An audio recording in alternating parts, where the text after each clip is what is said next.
Good evening, sports hounds, sports fans. It's Monday night, A2D Radio. Sports Hounds are live. I'm Rob Brinkman. He's Brad Ryer. Frank Vesby's producing. We have special guest Ron Bloomberg, the first designated hitter ever. Join us tonight, perhaps our most historic guest. But first, as always, the Sports Hounds are brought to you by Dr. Paul Vidal, Specialized Physical Therapy. He's our doc. Make him yours too. 3 locations: Burlington, Cherry Hill, and Princeton. Don't even need an appointment. All video conference, all COVID safe. Like I said, he's our doctor here at A2D Radio. Make him yours too. You also got to check out our gutter guys at Ambuck Services. They are the gutter and deck experts of South Jersey. Give them a call at 856-879-5530. Tell them A2D Radio sent you. Get that friends and family discount. We are streaming live on Facebook, Periscope, Instagram, Twitter. You can't catch the show live. Stream us, podcast form, Spreaker, Spotify, Google Play, iHeartRadio, iTunes. The takeover is real. The takeover is everywhere. A2D Radio, the fastest growing sports media company in the country. Name me another sports media company that doubled in size during the global pandemic of coronavirus. Let's get down to business. We're talking a lot of baseball tonight here in the first show. Stick around for the second hour, though. Former New York Giants receiver Byron Williams will be joining the show at 8 o'clock. Talk some Giants football, talk about the historic franchise that the Giants are. But for now, it's baseball time. Mr. Ron Bloomberg, first designated hitter in Major League Baseball history, joins us right now. Ron, when you became the first ever designated hitter, did you realize that it was going to be such a polarizing kind of debate among baseball purists for years to come? No, not really. I mean, I thought it was a glorified pinch hitter. Everybody thought that the DH. It was called a designated pinch hitter. It was not called a designated hitter at that particular time. We all thought it was a big joke, to be honest with you. I never thought it was going to last over 6 months. I went down to spring training, and people started talking about the DH, that the pitchers were not going to get the hit. And, at that particular time, I was the first baseman. And what made me become the first DH was I injured myself about 5 days before we were supposed to break camp up down in Fort Lauderdale.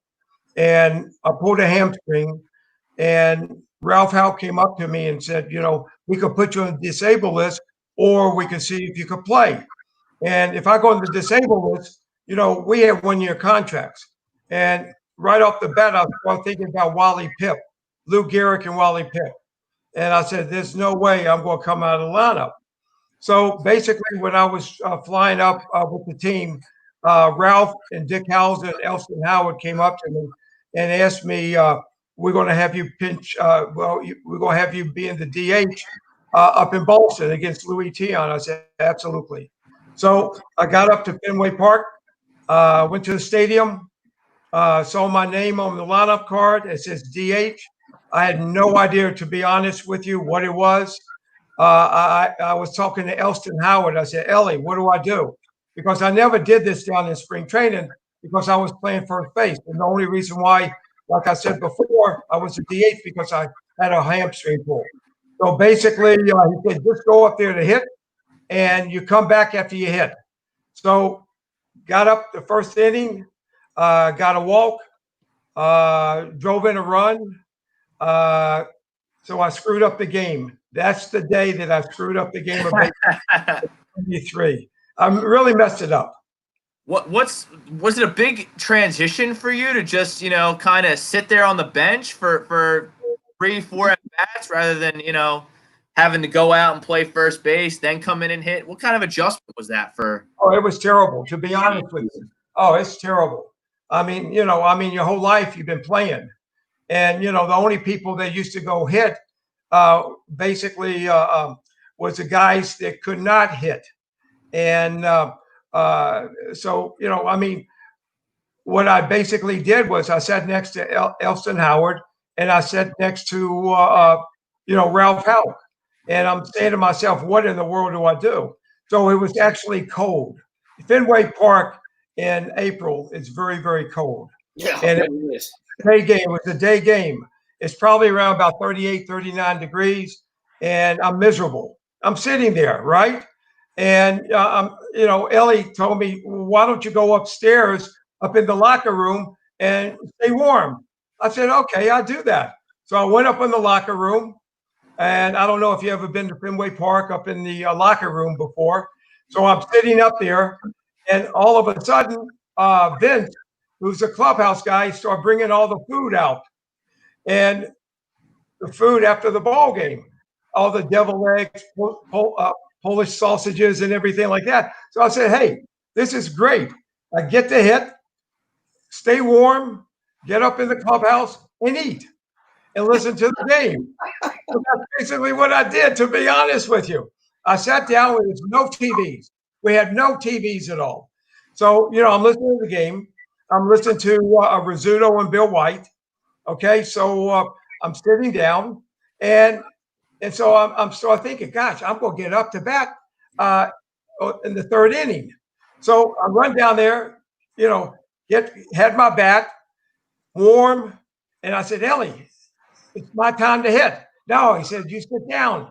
So I got up to bat the second time, got a base hit, and got left on first base. And I'm looking at Ellie. I said, what do I do? He said, do the same thing. Go back in the clubhouse. So I'm back in the clubhouse.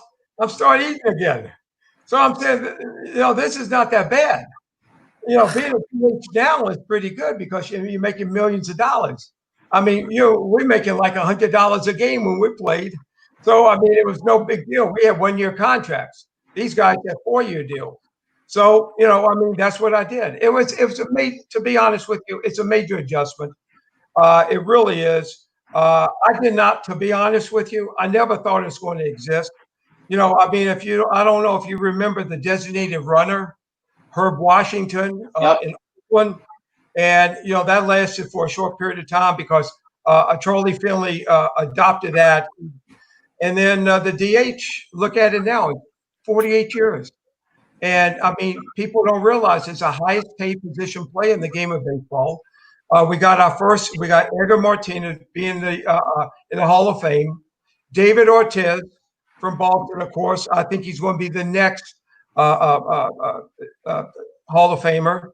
But people don't realize everybody plays the DH now. You got Aaron Judge, who was, of course, injured and got to be a DH sometime, and you have Stanton, the DH. You had Reggie Jackson with the DH. You look at all the guys who were in the Hall of Fame as a DH. So always people looked at this as a half a ball player. But I looked at a relief pitcher as a half a ball player also because he never started. He just pitched like 1 inning. And now, everybody has a DH. It goes from like little league to high school to college. About 90% of minor leagues have the DH now. So now, hey, it's the National League has adopted the DH, and I always tell people I screwed up the game. I enjoy it. It's great. I mean, I love it, and 50% of the people love it, and 50% of the people hate it. Yeah, but Ron, let's be honest. You were a heck of a hitter. That was the whole thing. I mean, if all the DHs can hit like you back then, maybe it would have been a lot more accepted everywhere else. Ron, what do the pitchers think of the DH? To be honest with you, who I hit for? I hit for Mel Stoudemire. Mel Stoudemire. Oh, he could hit. He could hit. When he found out I was a DH for him, I mean, he came up and he was pitching that day. He said, "I can't believe you're going to be hitting for me." I said, "Hey, I didn't put up a lineup card." And, I mean, he's a heck of a hitter. And, what about Peterson? Was he upset about it? Yeah, Fritz could hit. Fritz hit a couple of home runs. Yeah, I know. That's why I remember.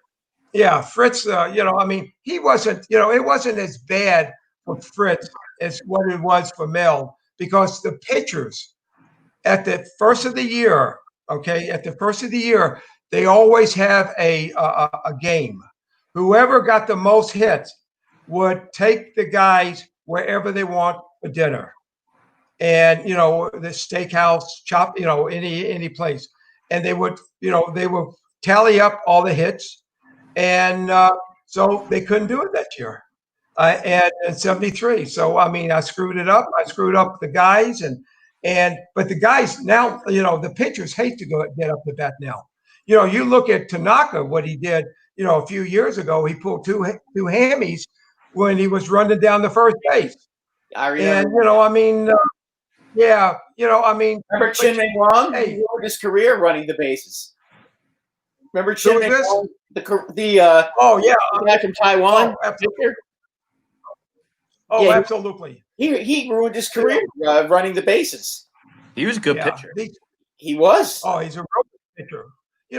But people don't realize that the game has totally changed. It's like, it's like the world we live in. I tell people we live in like the perfect storm now, with all this and that and the virus and, baseball has totally, in all sports, if you look at all sports, everything has totally changed. I always tell people when I go up to New York, and I do a lot of TV, radio, and I do a lot of stuff up there. And I always tell people, I said, if Steinbrenner knew how the game of baseball is being played now, he would roll over in his grave. And just how would you look at Abner Doubleday? It's the same way. I mean, it's totally changed. I mean, it's, you can't slide into second base, where I love to slide into second base. I would love to break up a double play. You can't run into the catcher. Of course, everybody looked at the Ray Fosse and Pete Rose thing, but I love hitting the catcher. Okay. Now the pitchers can't even come inside to the batter. And so, I mean, it's totally changed. Plus you got the shift, I mean, it's really, I mean, hey, I could go down the line. The ballparks are smaller. The baseball are juiced. The bats are harder. So, I mean, it's a game of home runs and strikeouts now. Ron, the way you used to hit, though, if they shifted you, you probably would have hit 400. You used to get a lot of hits to left field. Well, yeah. You were a very hitter. I appreciate that. Yeah. Swing. Thank you very much. But let me tell you something. But I was a smart enough hitter to know, and to be a good hitter, you just don't hit home runs, and always, I mean, to be a good hitter, you got to be gap to gap. You got to hit the ball to right center. You got to hit the ball to left center. If the ball's away from you, you got to hit. If I'm a left-handed hitter, I got to hit the ball to left field. If the ball's inside, I got to pull the ball. Nowadays, everything is pulling every day. Nobody, I mean. If I had the shift, if I saw that right off the bat, I'm not stupid, and I always ask the Yankees when I go down to spring training or go to Yankee fantasy camp, I see all the guys, and and I asked them, I said, do you like the shift? They said, we love it, like that. And I'm saying to myself, I said, why don't you bunt down to third base? And, the name of the game is to win ball games. The name of the game is to drive in runs. Am I correct? Not just, yes. Okay. It's, that's what Billy Martin was so good. And Billy Martin loved to play small ball. First to third, steal. There's no stealing anymore.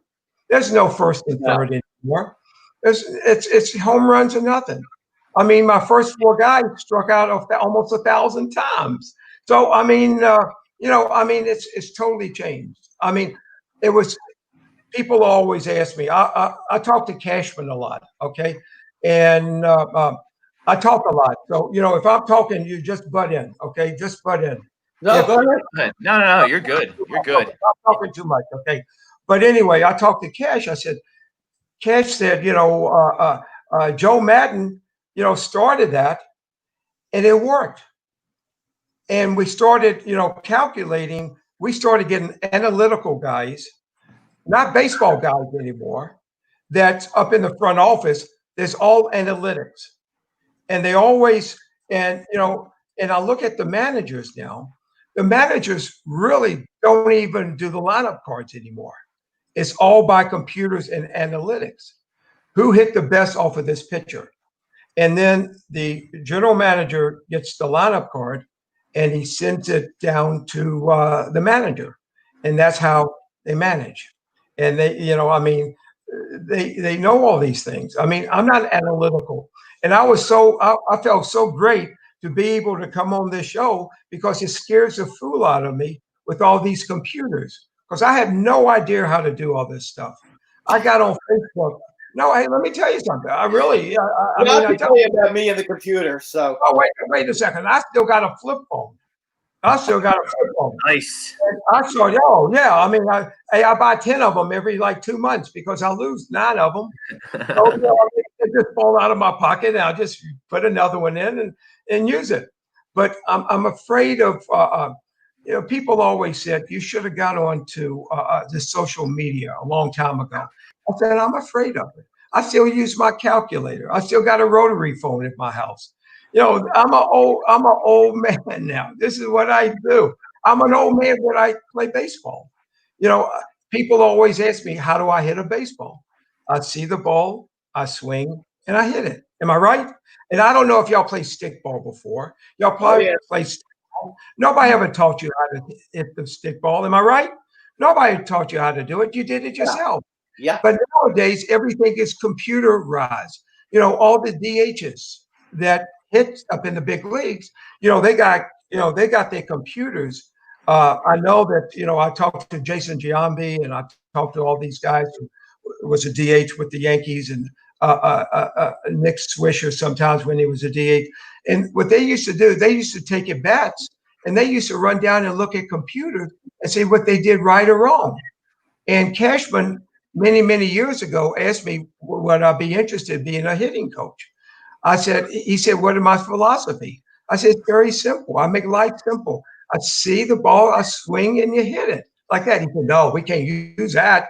He said, no, we got to do this. You got to do that. You got to do. I said, I couldn't do that.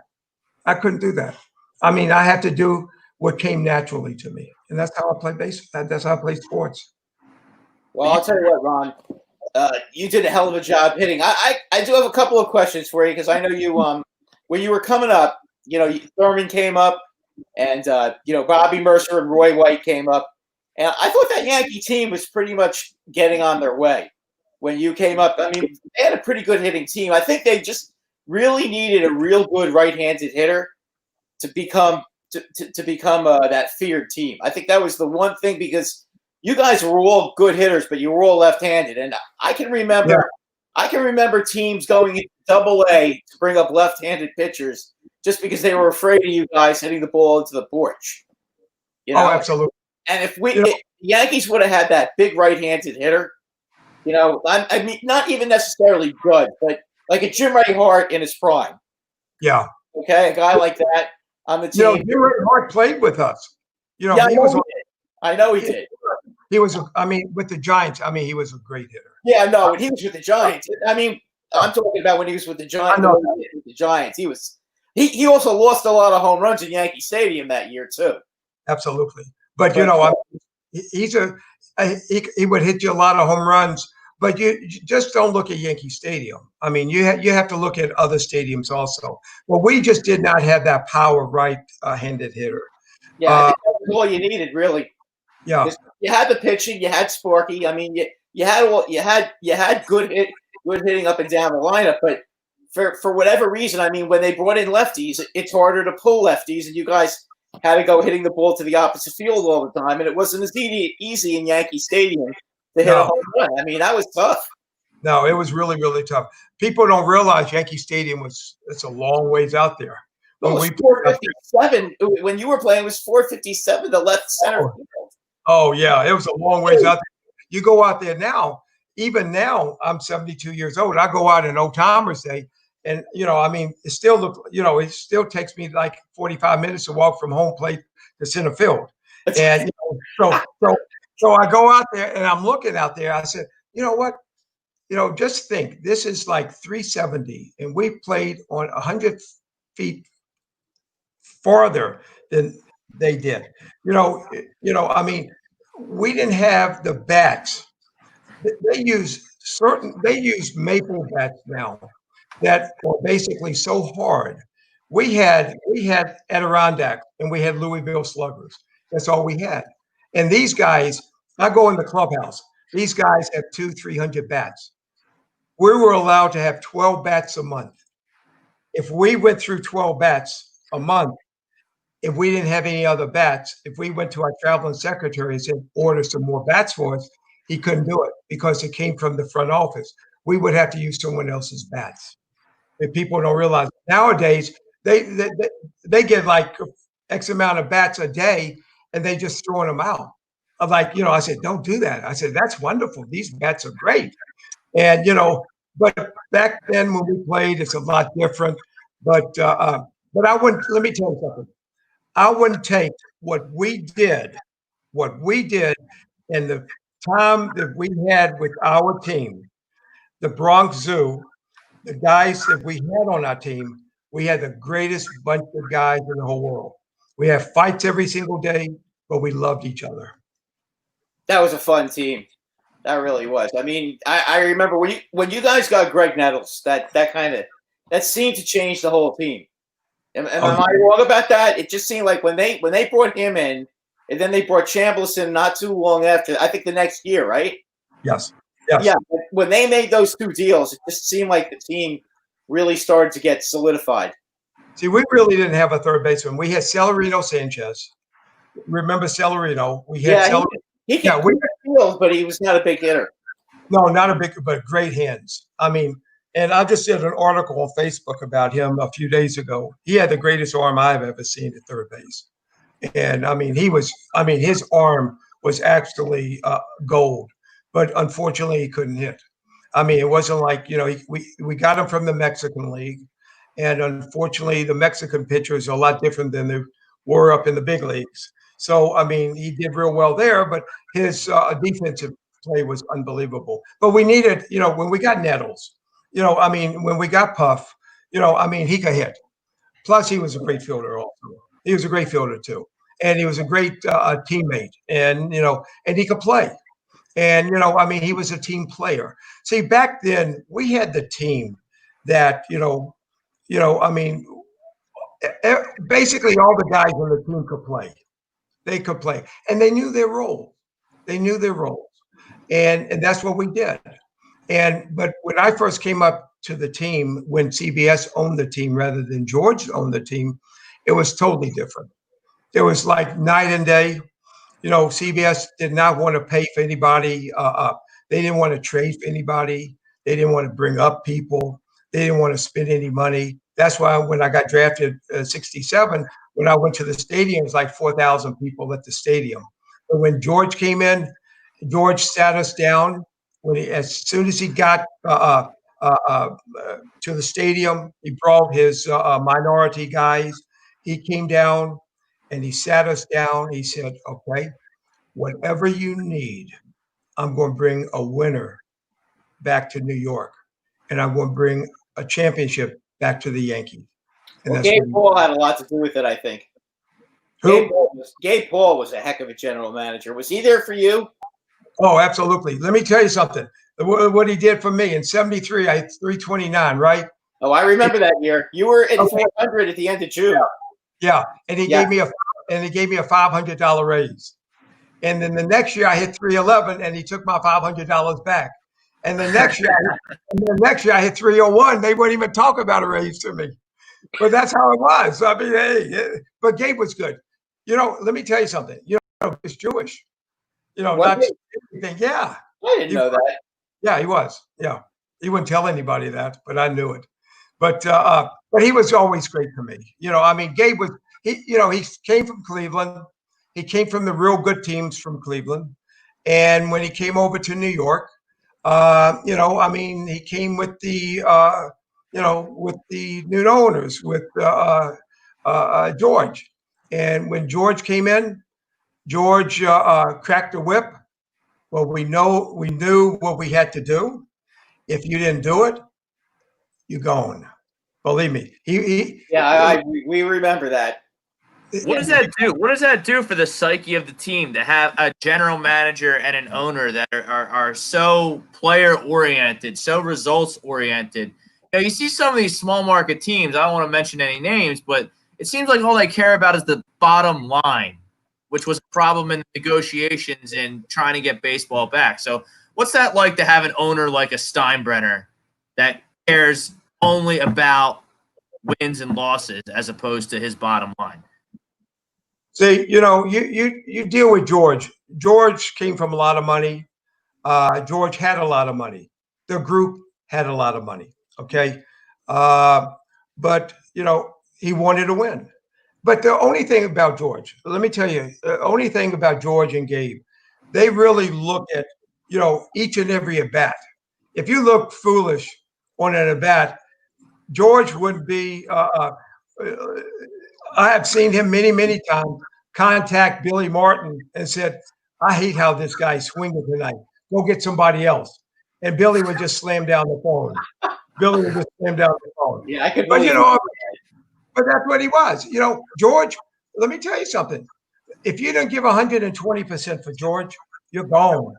And I went to a stadium a few years ago when they had Robinson Cano, and Robinson would run down to first base, and I said, if George was alive, if he was his boss, this guy would be on that L train back to wherever he needs to go. Oh yeah, that's why they didn't bring him. I mean, that's right. That's right. They offered him money, but you know what? I think they would have negotiated a little bit harder with him if he wasn't doing that all the time. Oh, absolutely. I totally agree with you. Yeah, he seemed to be half-hearted half the time. I mean, a perfect example. Perfect example. Do you remember the Luis Castillo game when the Yankees and Mets played when Luis Castillo dropped the ball? Absolutely. Okay. A-Rod pops the ball up, and the Yankees, I think, were down 2 runs. Teixeira's on first base on a pop-up, and he scores the winning run. Yeah. From first on a pop-up that the guy dropped because he was tearing around the bases. Yeah. Just in case. And he scored from first base. Mark Teixeira couldn't run faster than me. Yeah.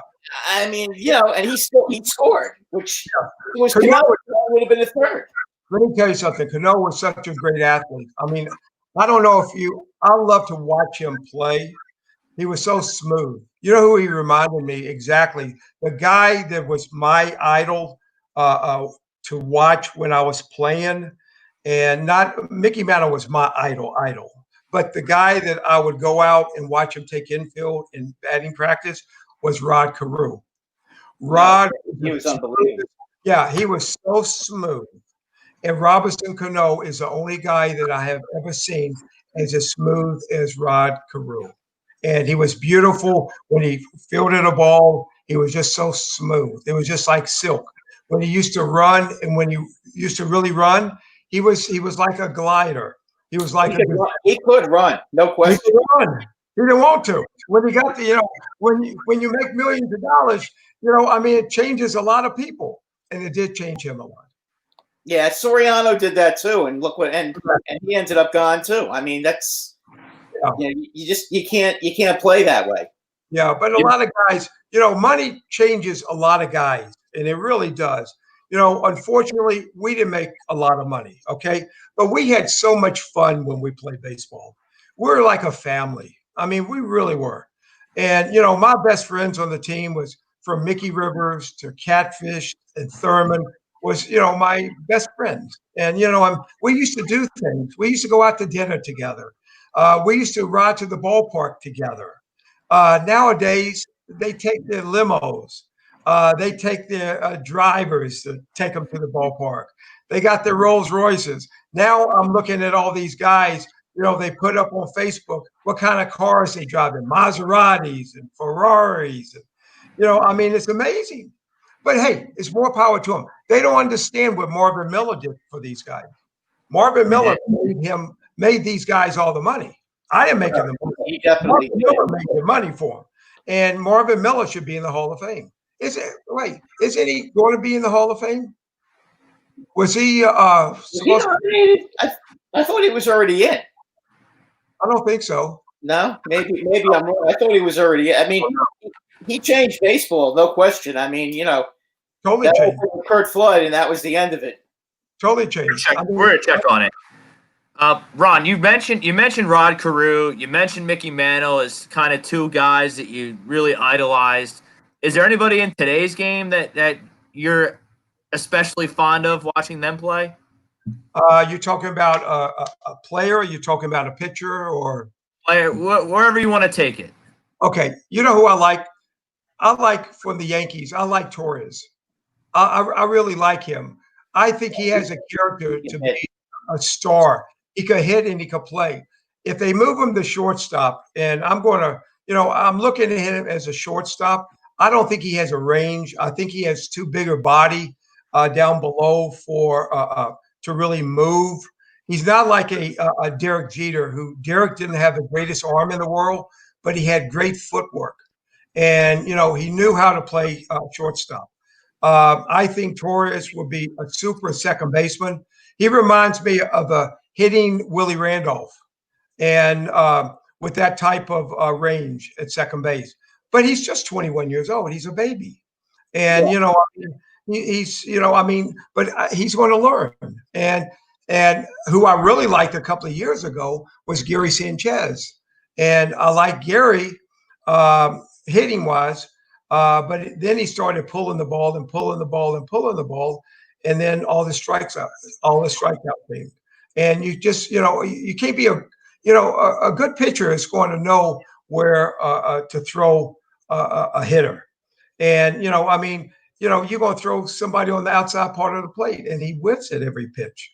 And, you got to be selective when you hit. And if he could go back to hitting gap to gap, because he's so strong, he's going to hit a lot of home runs anyway. And I thought the second half of the season he hit a lot of home runs to right field. I thought he got last year. He started going to right field, and he ended up getting 34, 35 home runs. I mean, he definitely started doing that again. Oh yeah, because like last 2 years ago he was pulling everything, and then he got hurt, and he came back and started pulling everything. But it seemed like after the Red Sox playoff series, when the Yankees lost, he hit that series. Yeah. He was hitting the ball to right field. Last year, it seemed like in the second half of the season, he started going back to right field again, and voila, 34 home runs from a catcher. I mean, that's in today's game, that's fabulous because catchers just don't do that. Oh, absolutely. I think, if people really come down on his catching, I think that, but he's still really young too. But he's been up in the organization, 6, 7, 8 years since he was 16 years old. And I think, to be honest with you, I look at him. He has a great arm. Great arm. He has a cannon. Yeah, he does. But I look at him as I think he's going to wind up eventually being a full-time DH. That's what I think. And I might be wrong, but he's had a lot of injuries. He had a lot of. You sound like me a couple years ago, Ron. Yeah, he had a lot. You might be right about that. When you have injuries, you fall apart. And unfortunately, you look at Aaron Judge too. And here's a guy 6'7", 300 pounds, strong as a bull, hit the ball as far as anybody. To me, it looks like a Frank Howard. Frank Howard back then looked like him to us. Yeah. But imagine Frank Howard with one of those bats that they have now. Oh God, he uses like about a 40-inch bat. But he made it like a toothpick. But these guys use a 32-ounce bat. But you look at Aaron. But you look at the last 2 or 3 years, and hopefully, if he can have a injury-free year, him and Stanton and the pitchers, and unfortunately, what happened to Tanaka a couple of days ago, scares a fool out of me. See, that's what happens. You haven't played baseball in 3 months, and you go out there and you throw. It's it's totally different. Your eye coordination is not the best of the best. And it's I just hope these guys like last year, all these guys went down and like dominoes. Once one guy went down, everybody went down. If they could keep themselves straight, I think they're going to have a good season if they play this year. But it scares me with all these guys coming down with the disease now. Well, DJ's out, and so is Sessa. Yeah, but look at these other guys on the other teams are having it too. Freddie Freeman.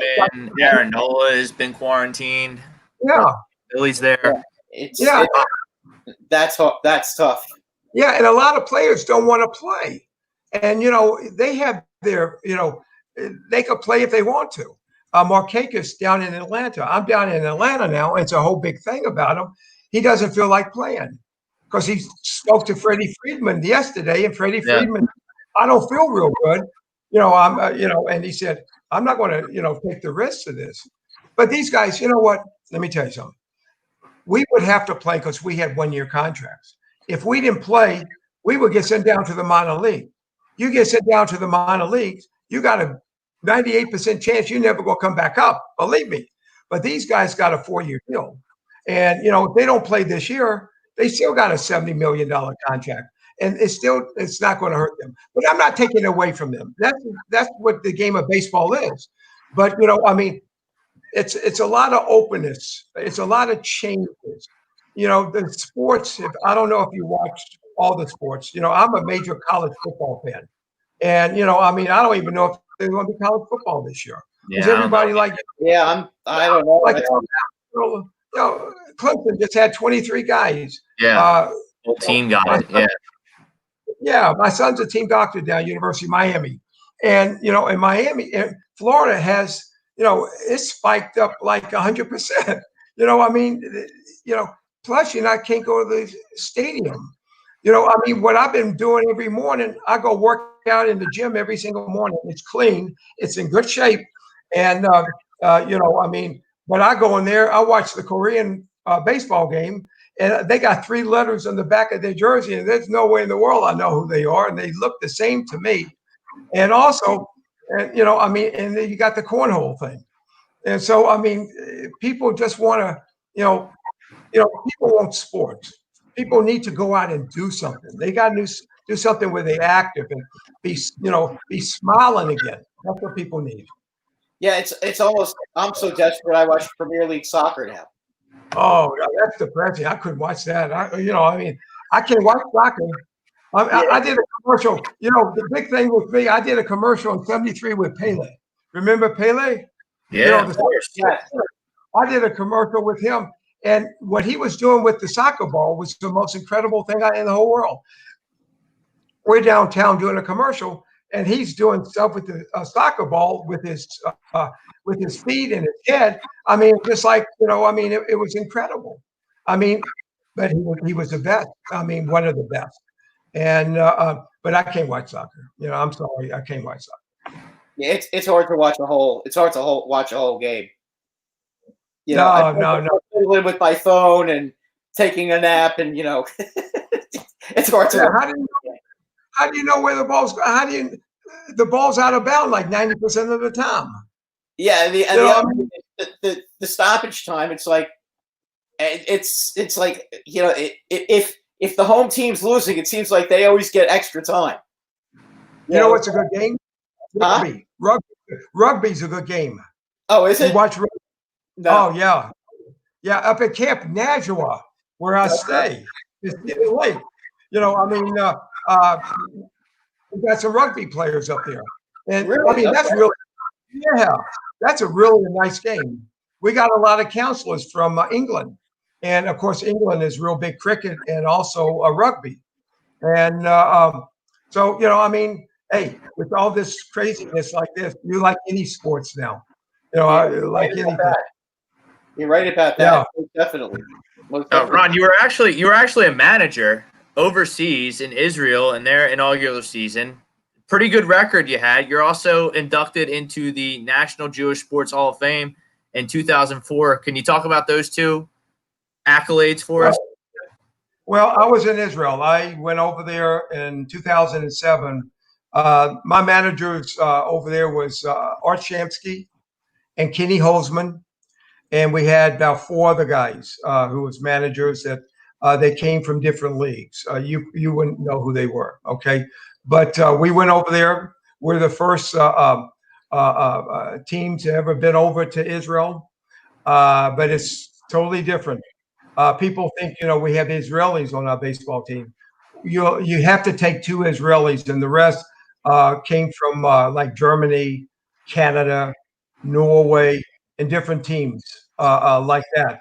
And my team was it was a pretty good team. I had a pretty good team.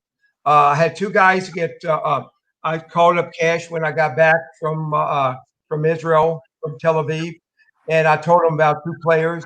They got them down and extended spring training down in Tampa, and they had really good seasons. But the problem was these guys, instead of 18, 19 years old, they're 25, 26 years old. Right. And they want the young kids. They want the young kids. But Israel is totally different. I loved it there. I don't know if y'all ever been to Israel. Have you been to Israel before? I have not. No. Not yet. No. Not It's My wife's been working on me though. it's a different world when you go over there. It's really the worst part My about daughter Israel. was there. What?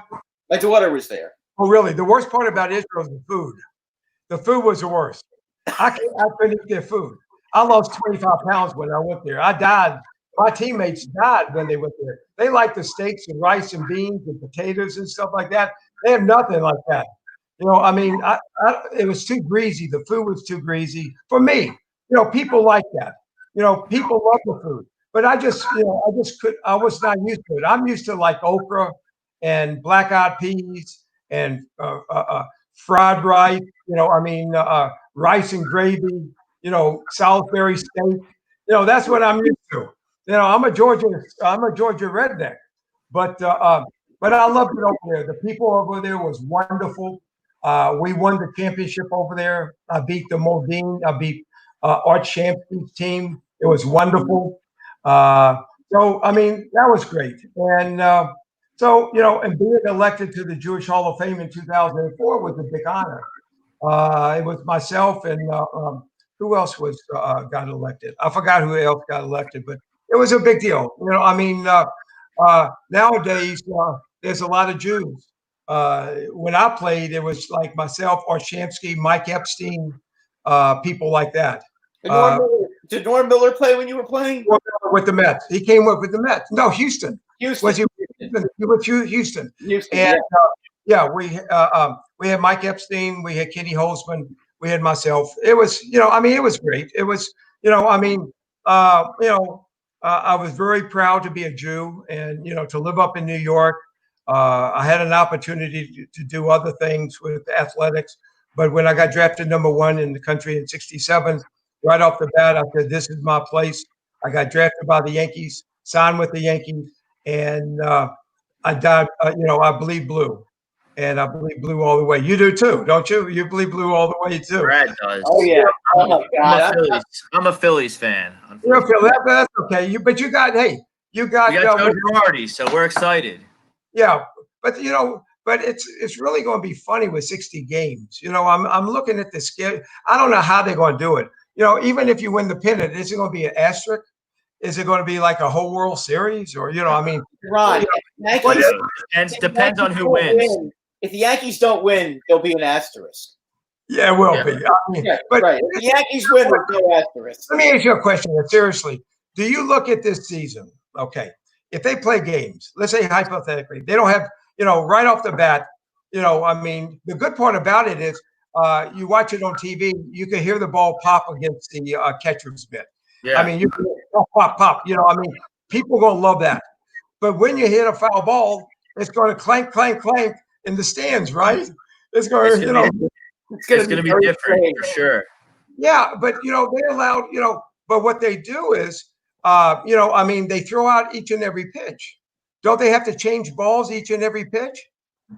Seems that way. It feels like that, but I don't know. I think that they're allowed to use the ball until the umpire doesn't think it's good enough to play with anymore.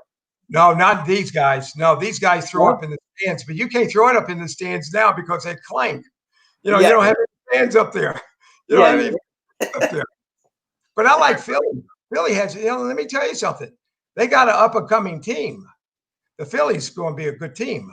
Yes, I think they can really hit, Ron. They can really hit. Girardi's going to change that. He's going to change that makeup because that team, when they had, what's his name? Dave Kapler, the worst. Yeah. You went analytics, Mr. Analytics, Gabe Cap. Yeah. You can't play like that. That's why Girardi basically left New York, because he's not a really analytics. He's a guy that plays with. He knows how to call a game, and now it's all at. Didn't Kapler go someplace? He's in San Francisco. Yeah, he's in the Giants. Francisco. Yeah, but the Phillies, I like them. They got really good hitters, and they got some pretty good pitchers too. And Girardi's going to change that team. I'm not looking at this year. Whatever this year comes about, it comes about. But I'm looking at forward for next year. Hopefully, everything's going to be 100%. And I think the Phillies going to be really a team to beat. Ron, do you think Didi is going to make a big difference out there at shortstop for Philly? Because I mean, we loved him as a Yankee. We all loved it. Trying to tell everybody what kind of an impact player he's going to be with the Phillies, because he's going to be great. Oh, he's great. Plus, he's a great clubhouse guy. He's a wonderful. I never met him, even old timers day, because most of the time, we got so many old timers sitting on the bench, and the old and the new guys, they just up in the clubhouse, and some of them would come down like CC and Sanchez, and some other guys would come over and say hello and judge and say hello to us and goodbye and But Didi is. I love how he plays a shortstop. Unfortunately, he was injured last year, and it takes a year. It takes you can't. People don't realize when you get injured, it takes a lot out of you. It really does. I mean, I'm the proof of it. I had tons of injuries when I played, and I know that. But I didn't have the modern technology what they do have now. I just had basically a diathermy, and I had a whirlpool. That's all they did for us. Nowadays, they got a hospital in the clubhouse, and they got anything and everything. If they actually have to operate, they can operate right there. And, everything is modern technology. We didn't have the scoping. When I had my shoulder operation with Dr. Job and Dr. Curlin out in California, it was totally different. You missed the whole season for that, right? Oh, absolutely. I remember that. That was at 70, right? Yeah. No. We were all waiting for you, because we all heard about you, and Yeah. I hit a home run. We want to see you between Mercer and Roy White and Thurman Munson. We were like all excited about waiting to see you. I know it. I was ready to see y'all too. Believe me, it's when you get injured, it's not easy. And then my last year, 77, I run into a wall in spring training in Winter Haven and bust my knee, and that was another year. And but nobody can say I didn't give 120%. And I did what I had to do. And unfortunately, I got injured. And I'm not one of these guys that injury-free person. Everybody always told me, I'm a 300 hitter for 20 years if I wasn't injured. But that's the biggest word in the world, if and but. And but hey, that's the way it was. Your lifetime average is over 290. So that's all you got. Pretty good. Yeah, that's all you got. That's all anybody has to know. And if they saw you hit, they know what kind of hitter you were. Ron, last thing before we let you go, you've written a book. We talked. We talked about your camp that you run up in my neck of the woods in Pennsylvania. Tell us about it now and all your endeavors. Post baseball. I see you got your Miami hat on there. Big college football guy. Go you. There you go. But let me tell you, I wrote Designated Hebrew in 2007. Never thought it was going to be that big, but it was huge. We sold 46,000 copies of the book. I made $0. I gave everything back to charity. That's what I did. It was very, very successful. It's the top 25 book in 2007. Then it came back in paperback about 6 weeks ago. It's doing great. It's a wonderful. Believe me, it's a great book. And people, if you want to get a great book, it's really a good book. It's not just it's let me give you my website. Go to my website. It's ronbloombergyankees.com. It's Ron Bloomberg Yankees. It's 10. There it is, right on the screen there for all the people to see. Yeah, come on. And also, I got another book that's going to be coming out in 2001. We already signed the contract. I got a guy named Dan Epstein, who was an editor for the Rolling Stones. And we're going to write The Captain and Me on and off the field about Thurman Munson, my roommate for 5 years. Oh, my favorite of all. That's Brad's boy. Let me tell you something. This book is going to be, it's locker room talk. It's not going to be one of these stat books that, it's one of these things that we, we put water beds up on flag poles and we burned everybody's clothes. It's that type of talk. And it's really going to be, it's really going to be a great, no, seriously, it's really going to be a great book. But, but that's a year away. But get the Designated Hebrew. You'll love it. Believe me. Okay. And it's a super book. I've had fun.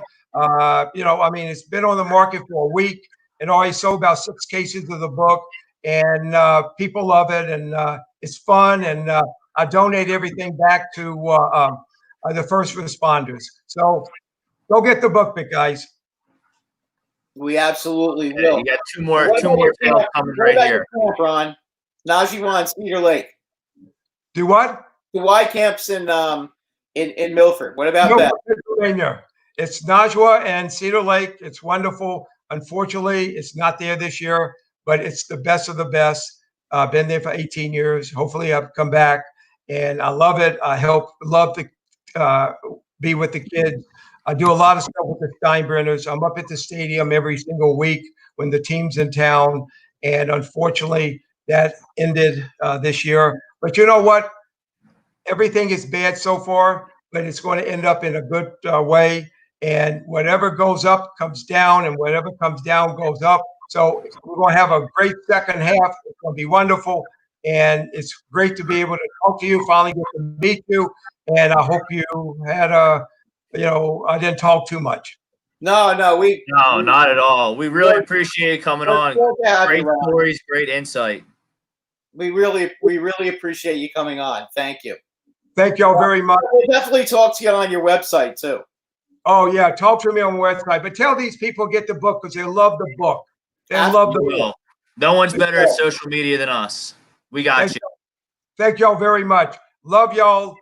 Go Yankees. Go Phillies. I hope we play y'all in the World Series. It'll be a good match. I think it might be a lot of home runs hit. Yeah.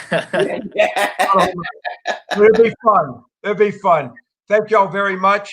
It's no problem, Ron. Our pleasure. Take care, Ron. Thank y'all very much. Bye-bye, y'all. Bye-bye. Bye-bye. Bye-bye. That was Ron Bloomberg, ladies and gentlemen. Bloomberg, first ever DH.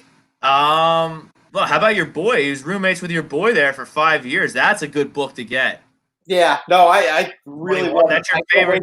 That's your favorite Yankee ever, Brad, right? Thurman Munson, obviously. Yeah, Mr. Grumpy. He was not the nicest man in the world, from what I understood. Well, obviously, I mean, he was taking a little.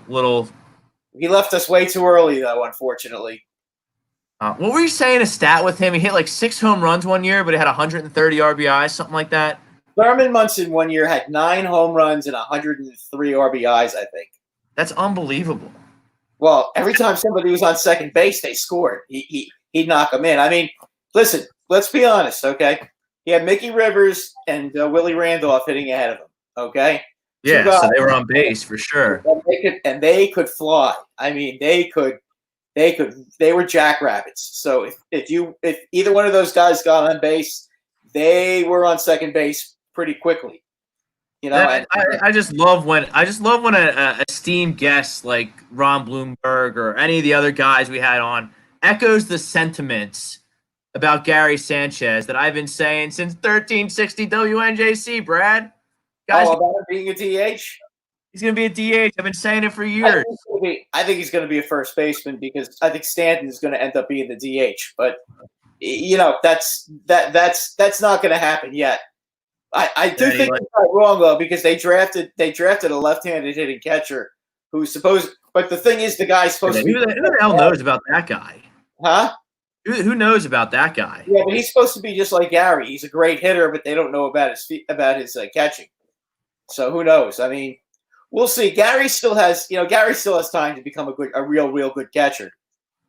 But I mean, you got to remember. I mean, I think he was more. Ron was more into him as a DH because of his injury history. Yeah, but you got to remember though. I mean, coming from that position to hit 35 home runs a season, I mean, there's not many guys who are going to give you 30 home runs and 90 RBIs a season. I mean, that's from that position. That's what makes him so valuable.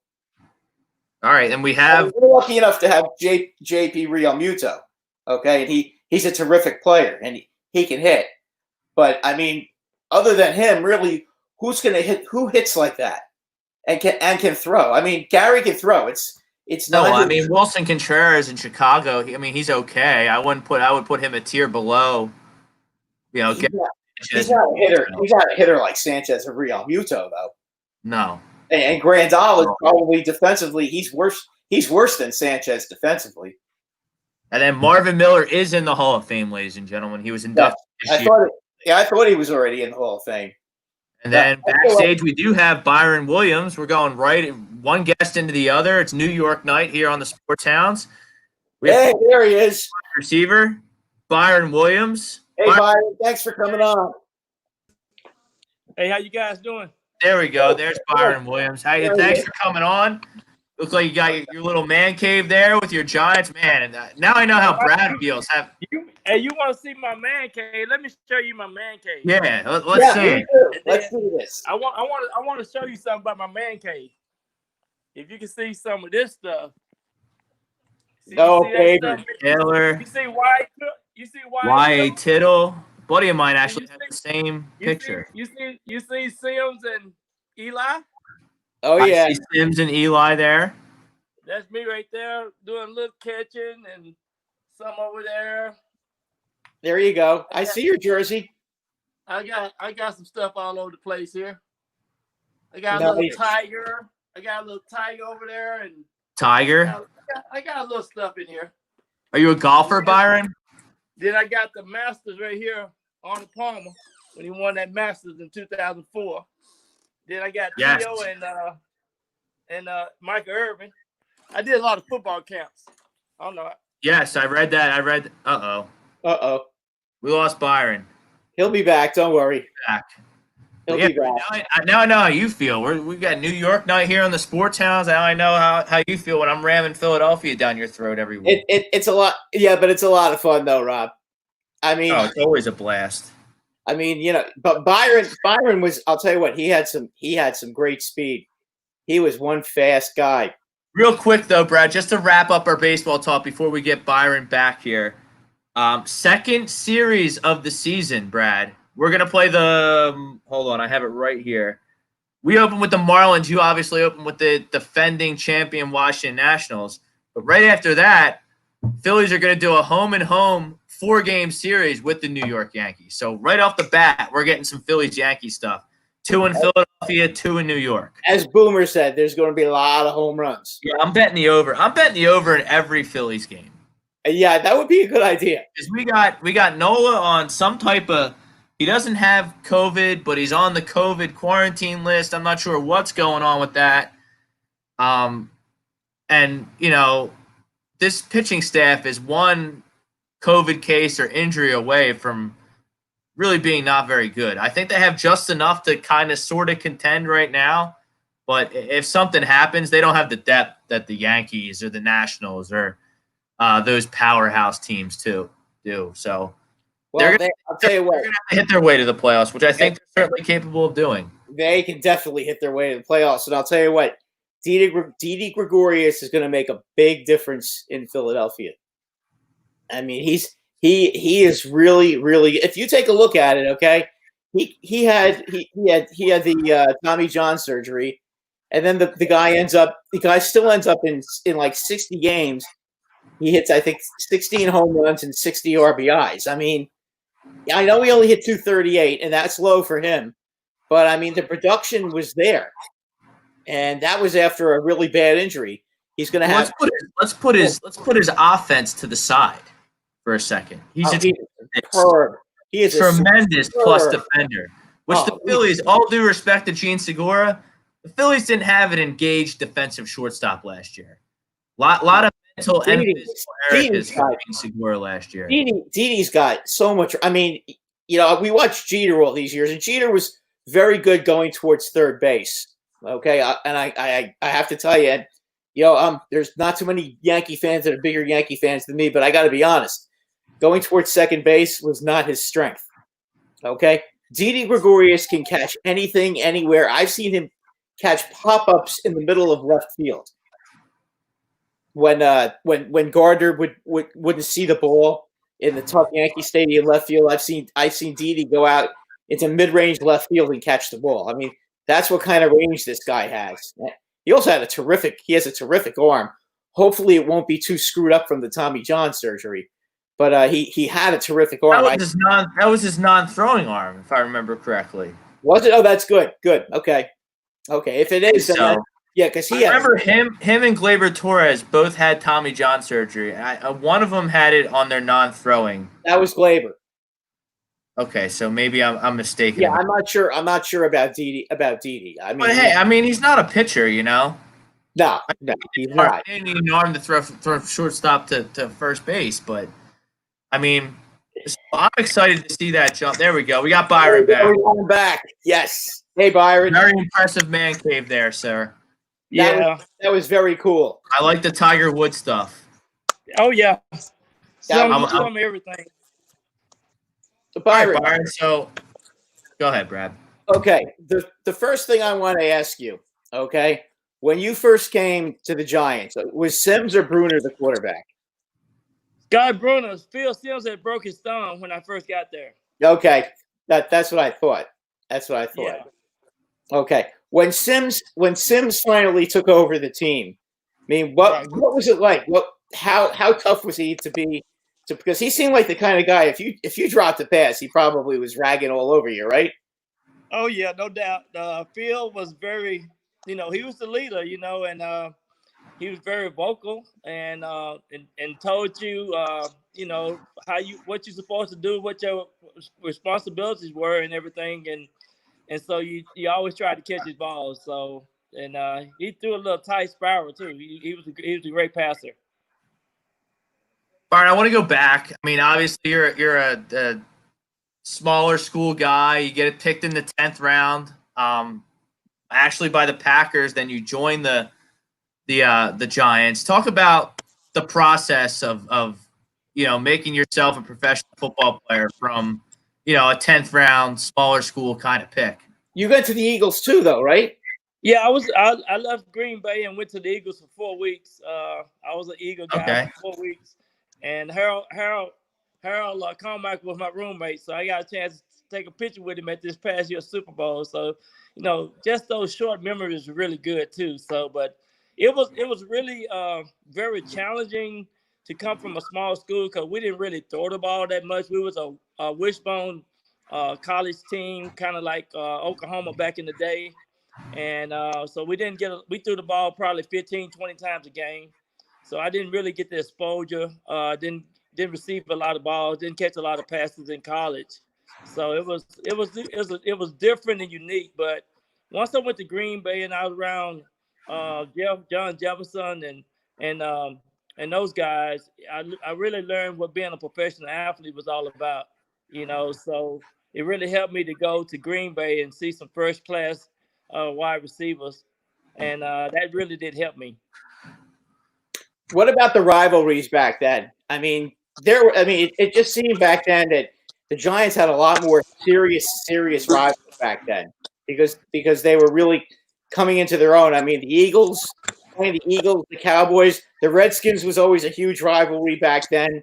The Bears and the 49ers. Out of all those teams, what do you think? Who do you think was the biggest rival out of all of them back then?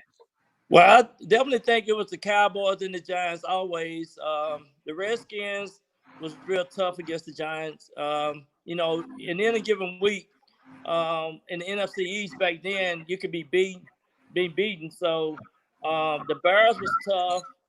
It was the 49ers was running things in the West Side. So the Giants, we had one of the top defense. That's what we was good at. We had the linebackers like no other, and so we had a great defense. And they was real. They probably gave up 10 points, 14 points most of the game. So we knew we just had to work on the offense, and that was our problem. We didn't have, we ran the ball back then, but that was the style of play that we had back then. But the NFC East was really, really tough because somebody always going to the playoffs and maybe reaching the Super Bowl out of the NFC East. That one year in '85, the Bears went to the Super Bowl. I think we had a good chance of really beating them. But just remember in '83, when my rookie year, we only won 3 games, and that's when Parcells shipped a lot of guys out of there, and he rebuilt that team actually in 1 year. So in '84, that's when we started winning. I think we won 9 games. We were 9-17, and we went to the playoffs. And that was really the start of the winning tradition in New York in the '80s. Yeah, you go to '85, which was a real good season for the Giants. I mean, they had a real good team that year. I mean, what was that like going to the stadium? I mean, obviously it had to be a confident group, but what was that like to come and know that just about every game you guys were going to win? Absolutely. Going into the game, you have your fans there 5 or 6 hours tailgating before the tailgate was even known. But, the Giants had to sell out every game. So, it's going to be a packed house. And it was always fun playing, especially in East Rutherford. And but it was great because everybody was excited. We was expected to do some things that year, in which we did, and that was really the start of the winning tradition for Bill Parcells and his staff. And but we had a tenacious defense. Lon Taylor and Carl Banks and Gary Reeves and Harry Carson.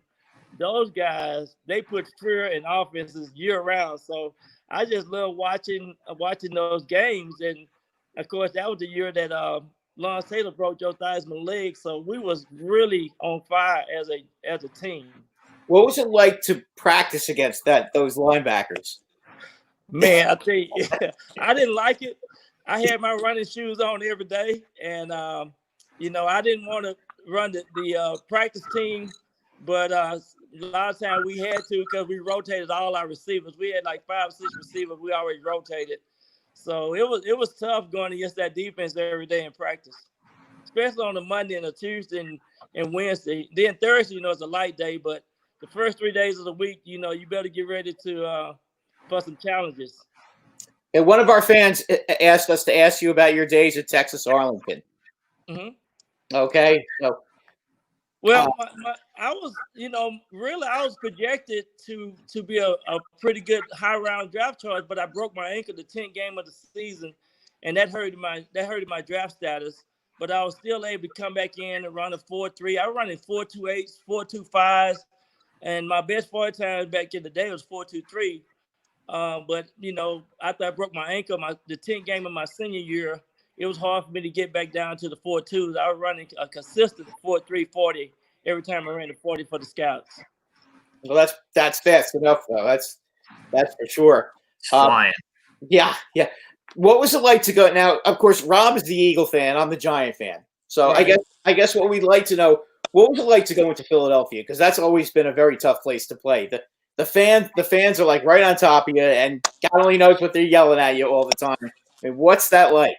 And what's it like to be able to beat them there? Oh man, it's really good to beat them in Philadelphia. I mean, you get like a double. Parcells used to give us, and this is an inside secret.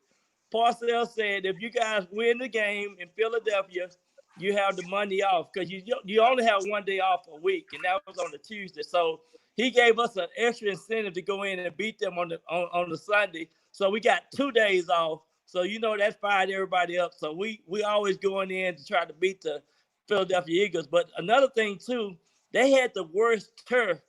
And it was so hard, and it was very, one a soft spot on that field. So that field hurt a lot of athletes, I think, back in the day. And, of course, we were just playing football. You had a pretty good day there, if I recall. Didn't you have like your longest catch in your career in a game in Philly?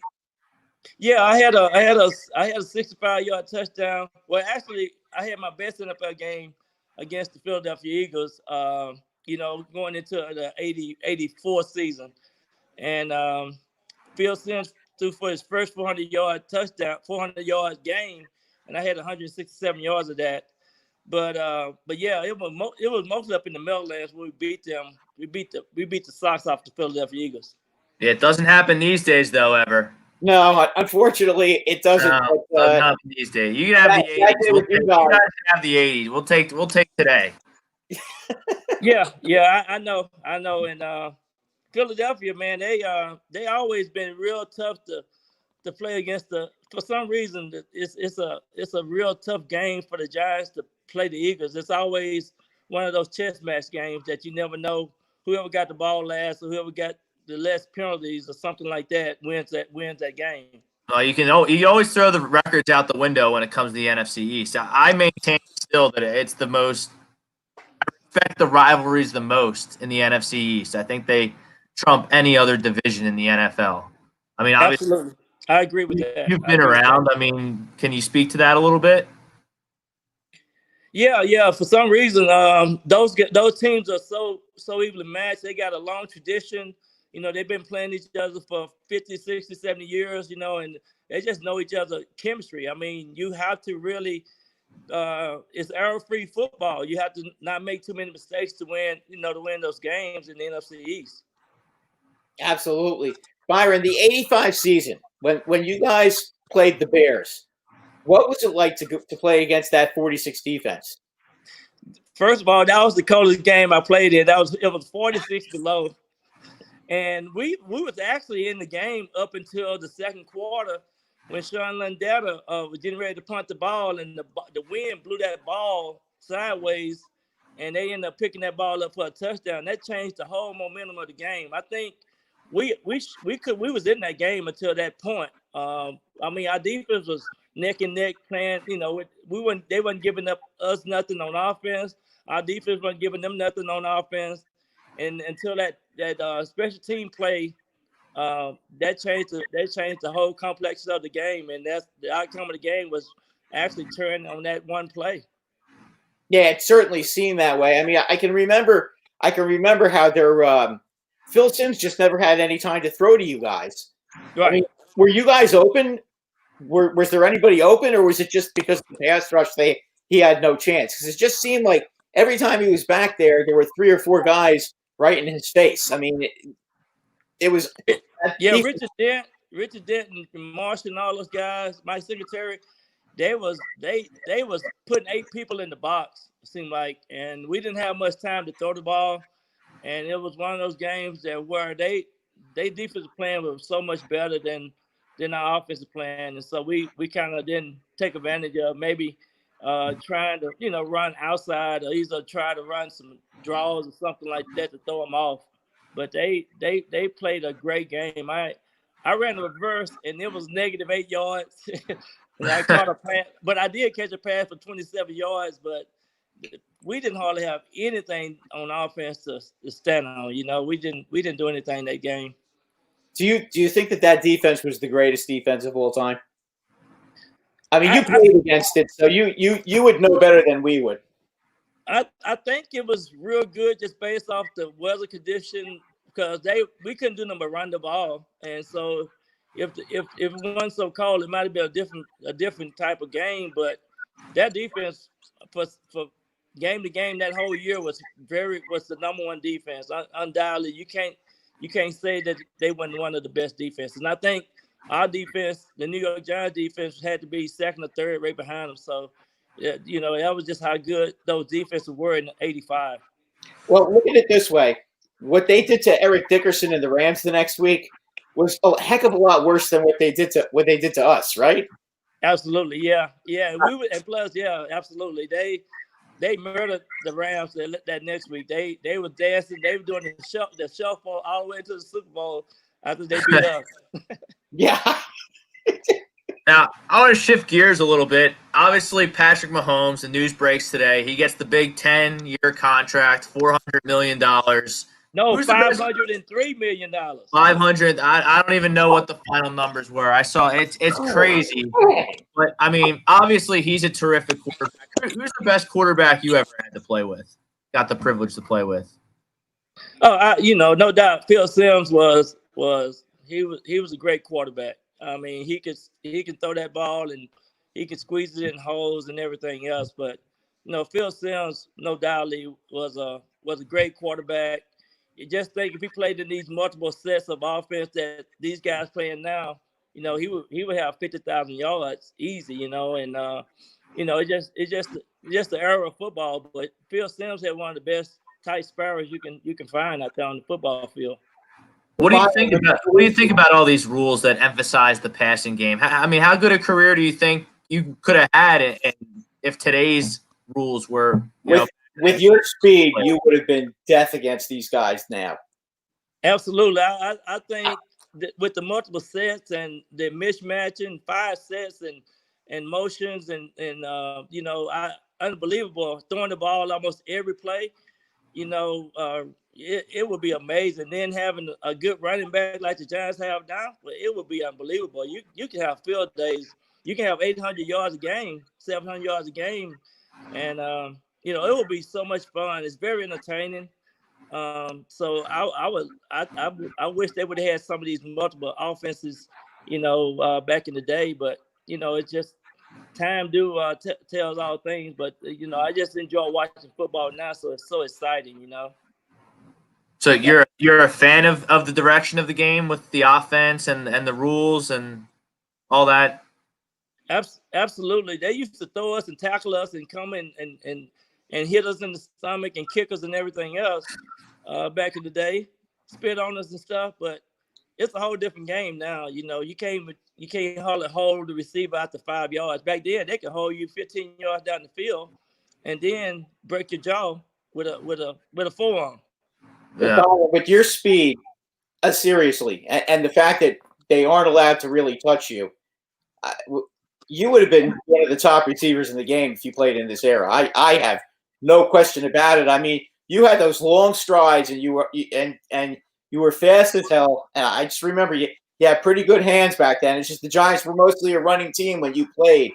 If you played now, I think you'd be unbelievable. I mean, yeah, I would love to see what I could do in this day and time in this era, especially against the receivers, because I was real strong too. I was benching 360 pounds. I was real strong, and so I would have loved to be playing in these types of offenses now. But what I do here in Texas, I do train a lot of these athletes, and I give them some of those secrets of how to get off the line of scrimmage. Because back in the day, we had to learn how to get off the line of scrimmage. Yeah. And, what do you do now, Byron? What are you doing now? We do it here in Texas. I do football camps and I do some private lessons with some wide receivers from time to time. If somebody wanted to go to your football camp, what would they have to do? Well, I'm getting old. I done kind of shut my football camp down. This would have been my 26th consecutive camp to do it in my hometown. But I had a website called Football Mini Camps. And I'm kind of getting away from football mini camps. I did, Terrell Owens football camps, Micah Crabtree football camps. So I used to love just going in and continue to do camps with wide receivers and other players that want to go back and teach these young kids some secrets and some detailed information that they can use. But now I got the Best Wishes Foundation that I'm doing for homeless boys. It's a lot of homeless boys in these schools now, and unfortunately, the family breakdown throughout the country is a whole lot of it's different, So I try to figure out how to give back and encourage these kids and let them know that dreams do come true if you continue to live your dreams. Is there a website that we could go on for this? Yeah, I have bestwishesfoundation.com. Best Wishes is all one word. bestwishesfoundation.com. And we got links on there and stuff like that. So it's a nonprofit. And, I try to do as much as possible with, we go up to Cleveland, do a football camp every year. I did a football camp this past year at the Super Bowl in Miami. We plan on doing one this year in Tampa to where me and some other NFL guys would come in and and do just a free camp for a couple of hours and just share with them some insights. Now, I got to ask you, I got to get an Eagles question in here. Now, the Eagles drafted Jalen Reagor with the 21st pick in the draft.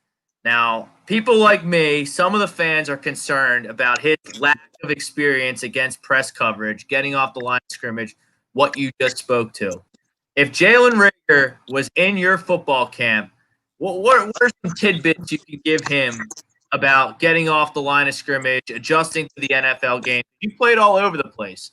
You were successful in Canada. You were successful in the WLAF. So give our boy some advice if you can stomach it, given a Philadelphia Eagles some solid advice there. The first thing I would tell him is the first 5 yards is the most critical, getting off the line of scrimmage. And then you split your guy in half. You don't try to never take on the whole guy. You split him in half. You just got to take on one side or the other. And thirdly, he got quick feet. He went to TCU, and he got quick feet, so he got a lot of quickness. And I would just tell him to work on his release and his and how he can get away and never let a guy get his hands on you. So you have to be, very, very alert off the line of scrimmage. So, but the first 5 yards is the most critical part of any route, and never try to take a guy on head up, coming off the line of scrimmage. You have to cut a guy in half, and you have to pick what side you want, and never let the guy dictate to you what side that you need to take. Do you think that was a good draft pick by the Eagles? Do you think Jalen Reagor is going to be a player in this league? I think so too. I think if he get in there I think he going because he got this return specialist. He got a lot of skills. I think he got to buck up a little bit and get a little stronger. But I think he will be a good because I heard Coach Patterson over there at TCU saying good things about him. So, and by the way, I got a great nephew just signed with TCU. He's 6'7", 315. And he just signed with him. They was happy last week that he signed. He's an all-state football player in the state of Texas named Jacoby Jackson. What's he play? Offensive line? Offensive tackle, yeah. Oh, we'll keep an eye. What's his name again? Jacoby Jackson. Jacoby Jackson. Okay. Jacoby Jackson. His daddy was a running back at TCU, and his daddy was a running back with Barry Sanders for 3 years in Detroit. And he married my niece, so we were real close. And I've been also taking him to offensive lineman camps for Flozell Adam camp, and Flozell's spent a lot of time with that kid, and so he's gonna be a kid to be recognized with in 3 or 4 years. Yeah, hopefully they can get them on the field this fall with all this virus COVID nonsense. But I mean, obviously you bleed giant blue through and through. I mean, what do you think about you got a new coach up there? You got Saquon Barkley, who you mentioned. Daniel Jones is a quarterback that even as an Eagles fan I can recognize has some talent. So what do you think of the state of the New York Giants right now?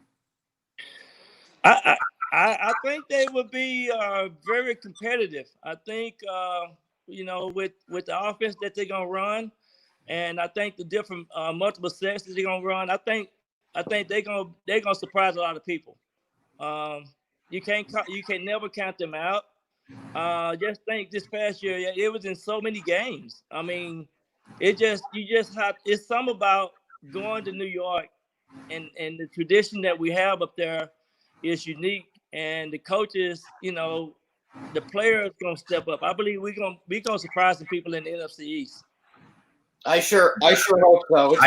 I don't disagree with you. Well, I think the Giants, I think the big thing that they did is they brought in some solid free agents, solid veteran free agents on the defensive side of the ball, because Giants, I mean, for the last couple of years, they haven't really had problems scoring points. It's been stopping the other guys from scoring points. So I think that, guys like that's been a problem. And Bradbury from Carolina, who I love, I want the Eagles to sign him. They're going to help a lot. Right. It all boils down to defense too. You got to have some good linebackers, and you got to have some good secondary guys. We always have put pressure on the quarterback, but you definitely got to beef up that defense, and the special team. Special team got to be able to do some things as well. Well, that's Joe Judge. He was special teams coordinator for the Patriots, who certainly no stranger to winning up there in New England. Right. They played Exactly. with the Giants in the Super Bowl. Hey, Byron, tell us about what it was like to play Canadian football. It was fun. They don't practice hardly there. Right? Hey, I just used to go and just play and just enjoy the games. And you can cuss people out there on the football field. The referees never say nothing. But it's a fun game. If you just want to continue to play football, that's what I did. I went up there and had a lot of fun, and ended up winning one Grey Cup while I was there. But it was something to do. I still love the game of football. I still wanted to be involved. And then when I went to the World League, that was really fun. I scored touchdowns almost every game I played in the World League. I scored in London, scored in Frankfurt, Germany, and scored 2 touchdowns in Barcelona, Spain. I don't think too many people ever done that. So that was a good year. I scored 11 touchdowns in 10 games. But those other leagues was fun. I think it's something to keep guys active and keep them engaged in football because, once you have that football itch, it's hard to get rid of. Yeah, I can believe that. Obviously, you still have the itch working with the young kids, with the camps and everything. So are you predicting a playoff appearance for the Giants this year? Obviously, you got the second wild card team. I'm going to put you on the spot there. I think they got a chance to be in the mix for it, at least, like you said.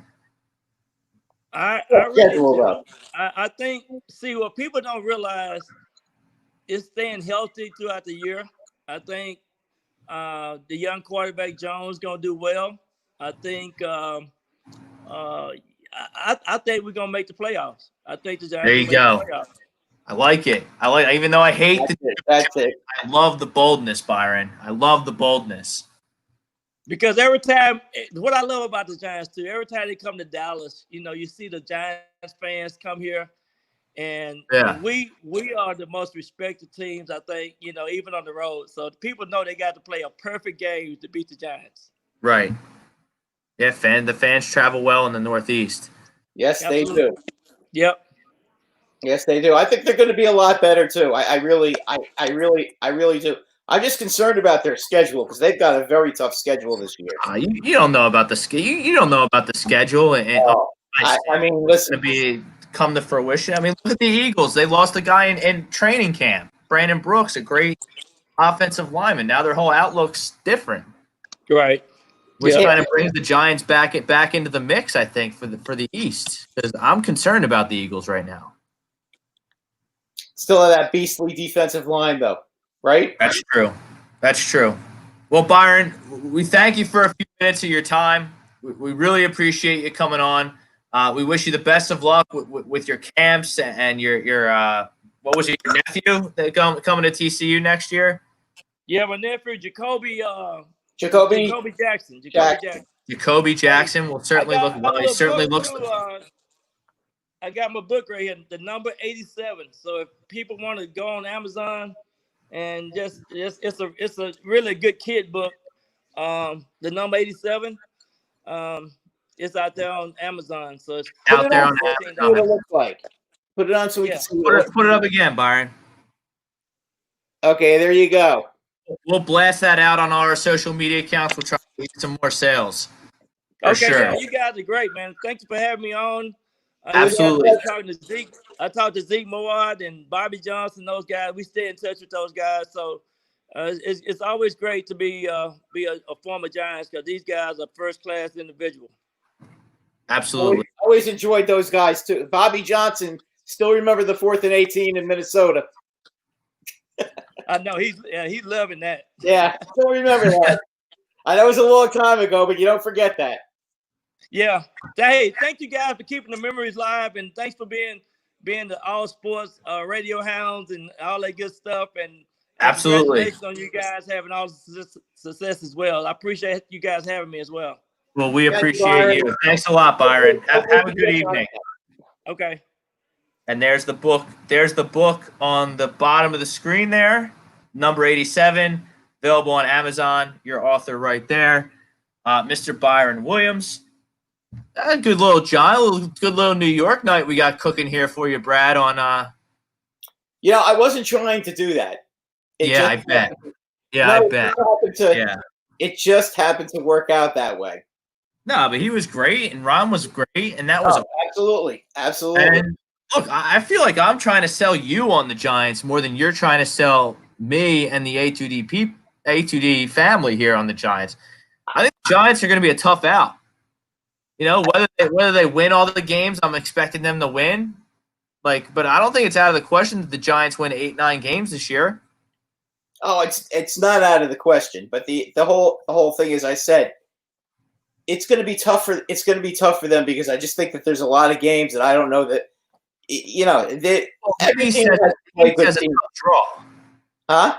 The East has a tough draw. Yeah, it does. The NFC West is the best division in all of football, and you play the AFC North with the Ravens and the Steelers. That's never tough. Yeah, and it's always tough, I should say. The Bengals and Browns are going to be a lot better this year. I'm very sure about that. Yeah, I think the Browns had a really good draft, and I kind of like the coach. I like a lot of the new coaches that are coming up. Yeah, I didn't think the Browns' biggest problem last year. I like Stefanski. Huh? Oh, Stefanski. I think that. Look, Stefanski. You saw what he did with Kirk Cousins, who we all know I think stinks. I mean, they won a playoff game in New Orleans. Kirk Cousins, he had a career year. So I'm excited to see what's Kirk Cousins has improved his game. There's no question about that. Yeah, but I think Baker Mayfield has way more talent than Kirk Cousins. And he has a lot. And you know what? He's still young and he's still got time to pick up his game. I think he's got some ability. So I just think Freddie Kitchens last year for the Browns was just. Well, I told you that was going to be a problem. You called it. That's 2 years in a row. You called the clown of the year. The Jaguars and the to be able to handle an egotistical type of team like that, you can't have a rookie coach. You just can't. Yeah. I mean, it was that was destined for disaster doing that. Now that they got some guys who coached before and they can handle some of these personalities. I look for Odell to have a big year too this year. I think Odell was hurt last year. Yeah, I don't think he was fully recovered from his broken foot from the year before. And there's rumors of sports hernia talk. I mean, yeah, I don't think he was completely healthy. I mean, he's a tremendous athlete, Odell Beckham, and he's a tremendous talent. And if he comes back and has a good season, watch out. Because you know what he can do. I mean, he's scary every time he goes out there. He catches that ball on a slant and he gets one step on the defense. He can take it. He's gone. Yeah. And I think that there's a whole bunch of teams in the AFC. I mean, you have Mahomes with the big contract, which I guess we can get into right now. You got to consider them the favorites. The Ravens have something to prove out there after losing to the Titans. And I think the Titans are a pretty good football team too. But past that, I mean, we got the Steelers, you got the Browns, you got the Texans, the Colts, the Chargers, the Broncos, the Jets, the Bills. You got all these teams for, just a handful of playoff spots. It's going to be a really interesting sprint for those 3 wild card spots and some of the divisions too. Yeah, I mean, and you know what? They're told we have Bob here saying plus the Browns had too much hype. I think so too, and I think there's going to be a lot of people that are going to only go down. I think they're going to be off the Browns, and I think not having as much of a spotlight on them is going to do them help. Good. Yeah, I think that this year they can relax and just play football, and I think they're going to be a tough out. And obviously, Joe Burrow is going to be a major plus for the Cincinnati Bengals. Yeah, plus hopefully they get AJ Green back, and I just think they had a bad year last year. Did. The Bengals. They did, and now they got I don't see 1 in 15 talent there. No, not at all. I think there was teams much worse. I know the Bengals had the worst record, and they were the worst team, so they got Joe Burrow in the first pick. But I think the Lions were worse than the Bengals last year. I think the Redskins were worse than the Bengals last year. Yeah, I agree with you. fortunate enough to win a couple more games and not get Bengals choked. lost a lot of close games last year. And then, I think the NFC is more cut and dry than the AFC. Well, the NFC basically in the East right now, the overwhelming two favorites are Dallas and Philly.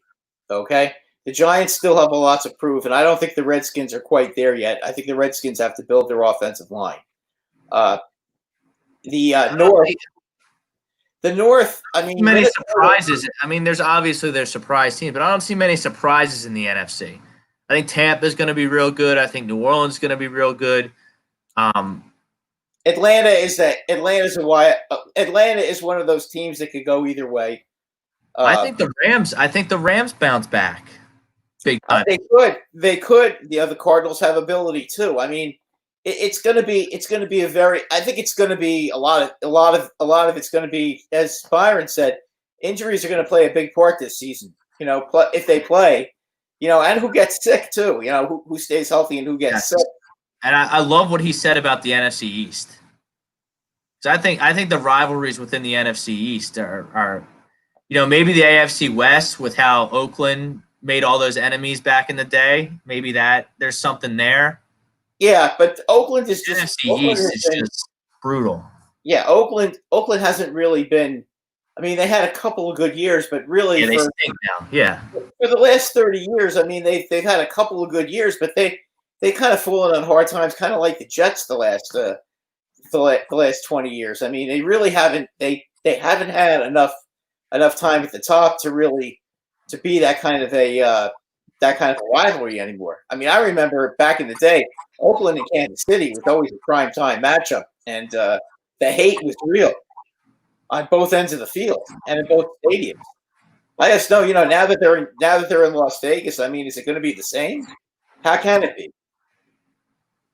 Yeah, I don't know. I have no feel for that. You got Gruden there, who I think's a clown. Yeah, I mean, I think Mike Mayock's doing a pretty good job as the GM.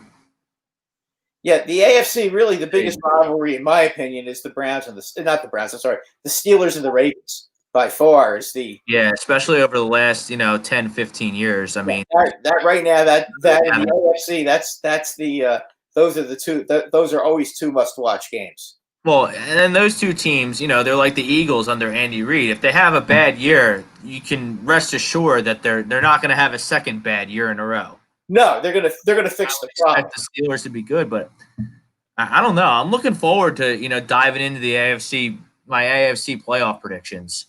So I don't know who I can pick. I think there's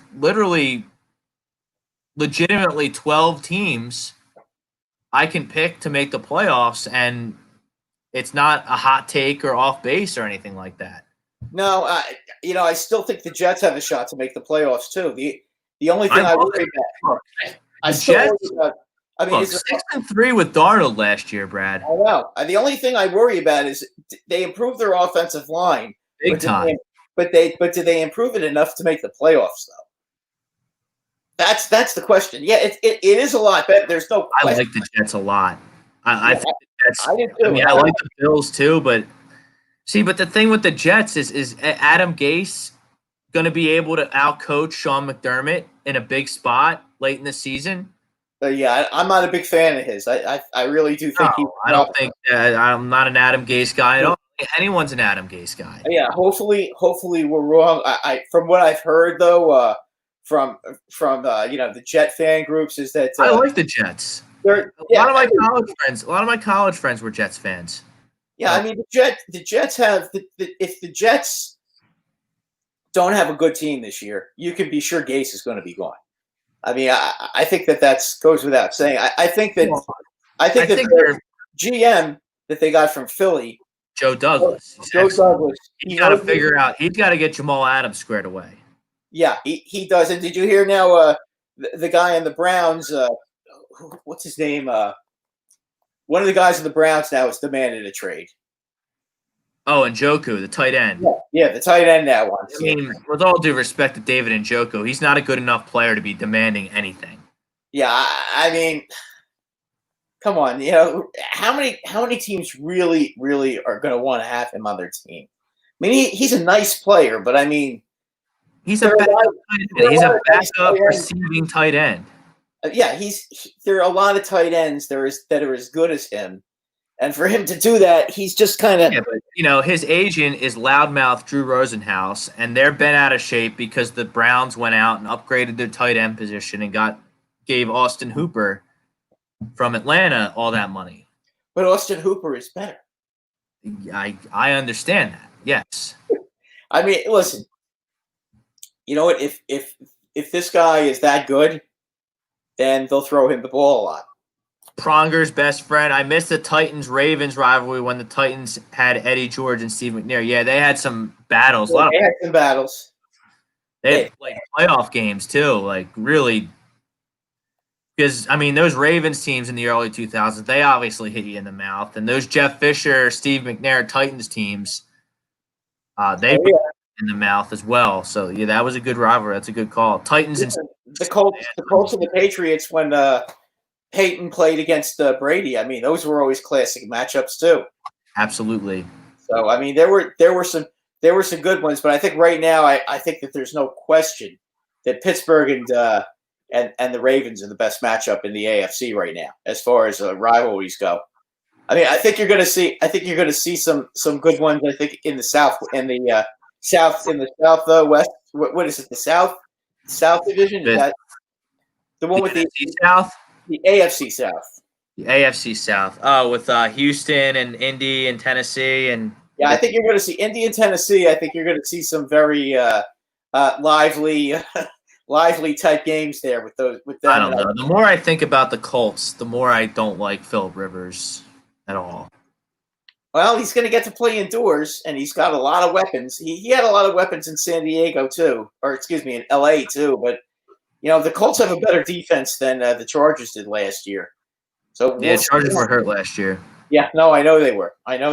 But in the NFC, there's been so many real good rivalries right now. Every matchup in the NFC East is a rivalry.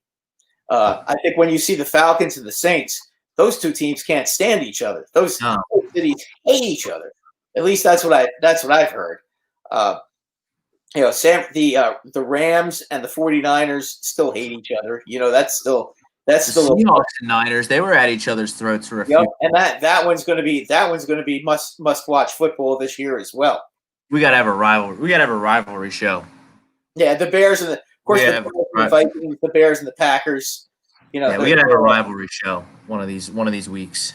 Yeah. Well, you know what? We can definitely do that. We can also, by the way, folks, we're going to have Freddie Solomon, the old San Francisco 49er and Miami Dolphin on in 2 weeks. July the 20th. Yeah. Mark that down on your calendar. Calendars. Freddie played with Bob Greasy's Dolphins in the mid-'70s. Then he got traded to San Francisco, and all he did was win 2 Super Bowls with Joe Montana. And he was a prominent receiver on that 84 team, which was generally regarded as one of the great teams of all time until the 85 Bears came along. And then now you can have your choice of them or the 72 Dolphins. Yeah. Freddie's going to be fun to talk to because I'll tell you delivering great guests every week, as we always do for you, the fan. A2D Radio, locking down Mondays. Me and Brad, Sports Hounds. No one beats us in guests. Nope. No, Brad, we got about 20 minutes left here on the show, and I'm starting to get excited for baseball. I know I was mad at baseball for a while, but when push comes to shove, I can't turn my back on the sport that I love so much. Well, we want to watch. We have a plan. We have a schedule now. Came out just a few minutes ago at 6:00 tonight, Eastern. We talked about the Phillies and the Yankees matchups, but let's get to our poll question. I know it's a little late, but the Yankees are going to win the World Series. I'm going to disagree. I know the Yankees are loaded and the Dodgers are loaded, and I can't deny that. But this 60-game dynamic really can throw a kink in the favorites of the Dodgers and the Yankees' plans to win a World Series. Oh, it absolutely can because, a lot of teams can get away with overusing their bullpens for 60 games. In 162 games, if you have bad starting pitching and a good bullpen, you're going to destroy your bullpen, and then you're not going to go anywhere. But in 60 games, the bullpens are not going to get worn out. They'll be fine. So if your starting pitching can give you 5 to 6 decent innings, you won't wear out your bullpen like you would in a 162 game season. But like, so, Brad, I'm looking at the odds to win the World Series. You know, I'm looking at teams that I think are really going to score some runs. I like the Arizona Diamondbacks a lot. I like the Brewers a lot. I like the Reds a lot. I like the A's a lot. You know, obviously the Yankees and the Dodgers, they're going to score their runs too. Their lineups are unbelievable. I'm talking one thing about the Dodgers, though, not having David Price is not good. Is not a big loss. And I know Ron talked about that, and they said they can do whatever they want. But I mean, like, come on, guys. Like, they tested everyone, and it was a 1.2% infection rate. 1.2%. And you're going to sit out? Like, I mean, I'm sorry. I know that this virus is bigger than sports, and people are getting sick, and people are getting killed, and it's absolutely horrible. But you're going to turn down, not go back to work over a 1.2 conversion rate? Well, the only thing I would say about that is to essential workers who have been working throughout the pandemic, 60 hours a week. These guys, if I don't know if you've been watching some of their workouts on the internet, but I've been watching a lot of the workouts. These guys are all wearing masks. They're all being pretty responsible. So, I mean, if they're all wearing masks and they're doing a decent job social distancing, they should be okay. I mean, you know, especially pitchers. Pitchers are only play once a week, maybe twice a week. You know, and in the meantime, they can they can go into the bullpen, or they can sit in the clubhouse during the game and not sit in the dugout and socially distance that way. Like, I know Mike Leake opted out. I know Nick Markakis is thinking about opting out. They're older guys that have made their money too. You got guys like Joe Ross in Washington. Yeah, well, and Mike Trout's thinking about it, and I do understand with Mike Trout though. His wife is expecting their first child, so I mean, you can almost understand that one. Okay, I mean, I'm going to give him a pass because he's maybe the best player I've ever seen play baseball ever. But yeah, but again, you know, if your wife gotta go to work, you can't but if your wife your whole life forever because of this stupid virus. But if you're making $40 million, go back to work. You gotta get back in your routines. What? I said, if you're making $30-40 million a year playing baseball and your wife is pregnant and you've already made a lot of money, you have to really think hard and long whether you're going to play or not. But as I said, if they're all, and they look like they're all wearing masks and doing the social distancing thing, I mean, I'm not sure I really get it. But Mike Trout's a legend, and he seems like a pretty good guy, like good person individually, who has a good head on his shoulders. So if he wants to opt out, I mean, whatever. I'm against it. I'm against it. I would be too, but I am going. You have a plan that you've agreed upon, and you should go back to work. This is their job. Like I know. No, I agree. But David Price and Mike Leake and Mike Trout and Joe Ross and Nick Markakis, you know, they owe it to their employer to be back at work. They agreed to this. You know, they agreed as a whole. Players. As a union, they did, but not all the guys were agreeing with that. So again, you know, that's a union, Brad. You can't have 350 guys at the negotiating table. Oh, of course not. And they're gonna vote on it. And again, but they have the choice. So I mean, if they go, they go. If they don't go, I mean, you know, if they did all that testing, I guess it was Sunday the report came out, yesterday or maybe Saturday, and you know, it was just a skyrocket. Like 50% of these guys got coronavirus in the short time they've been working out together. Then okay, then maybe you have to rethink things. But you know, to opt out of the season for 31 players testing positive, and I think it was 8 coaches or staff members, I really think that's weak. I really do, Brad. Well, you look at it, out of 900 players, if it's 50 out of 900, that's not very many. 38 out of how 38 out of 9. That's 900 if the rosters are 30, but the rosters are 60, right? Yeah. So 60 times Or how all that works yet, but yeah, 60 times 30, it's 1,800 guys. If only 38 out of 1,800 guys tested positive, I mean, that's not really very many. And, they are playing soccer in England. So, playing soccer in England, they're playing baseball in Japan. They have a race, a NASCAR race every Sunday. They have a golf tournament every weekend. So yeah, I mean, they don't have fans in the stands because they don't want to take a chance. And that's fine. I totally accept the no fans part. Yeah, me too. I think that's a smart idea. It's time to get this sports ball rolling. It's time to get these bars and restaurants open. It's time to reopen America.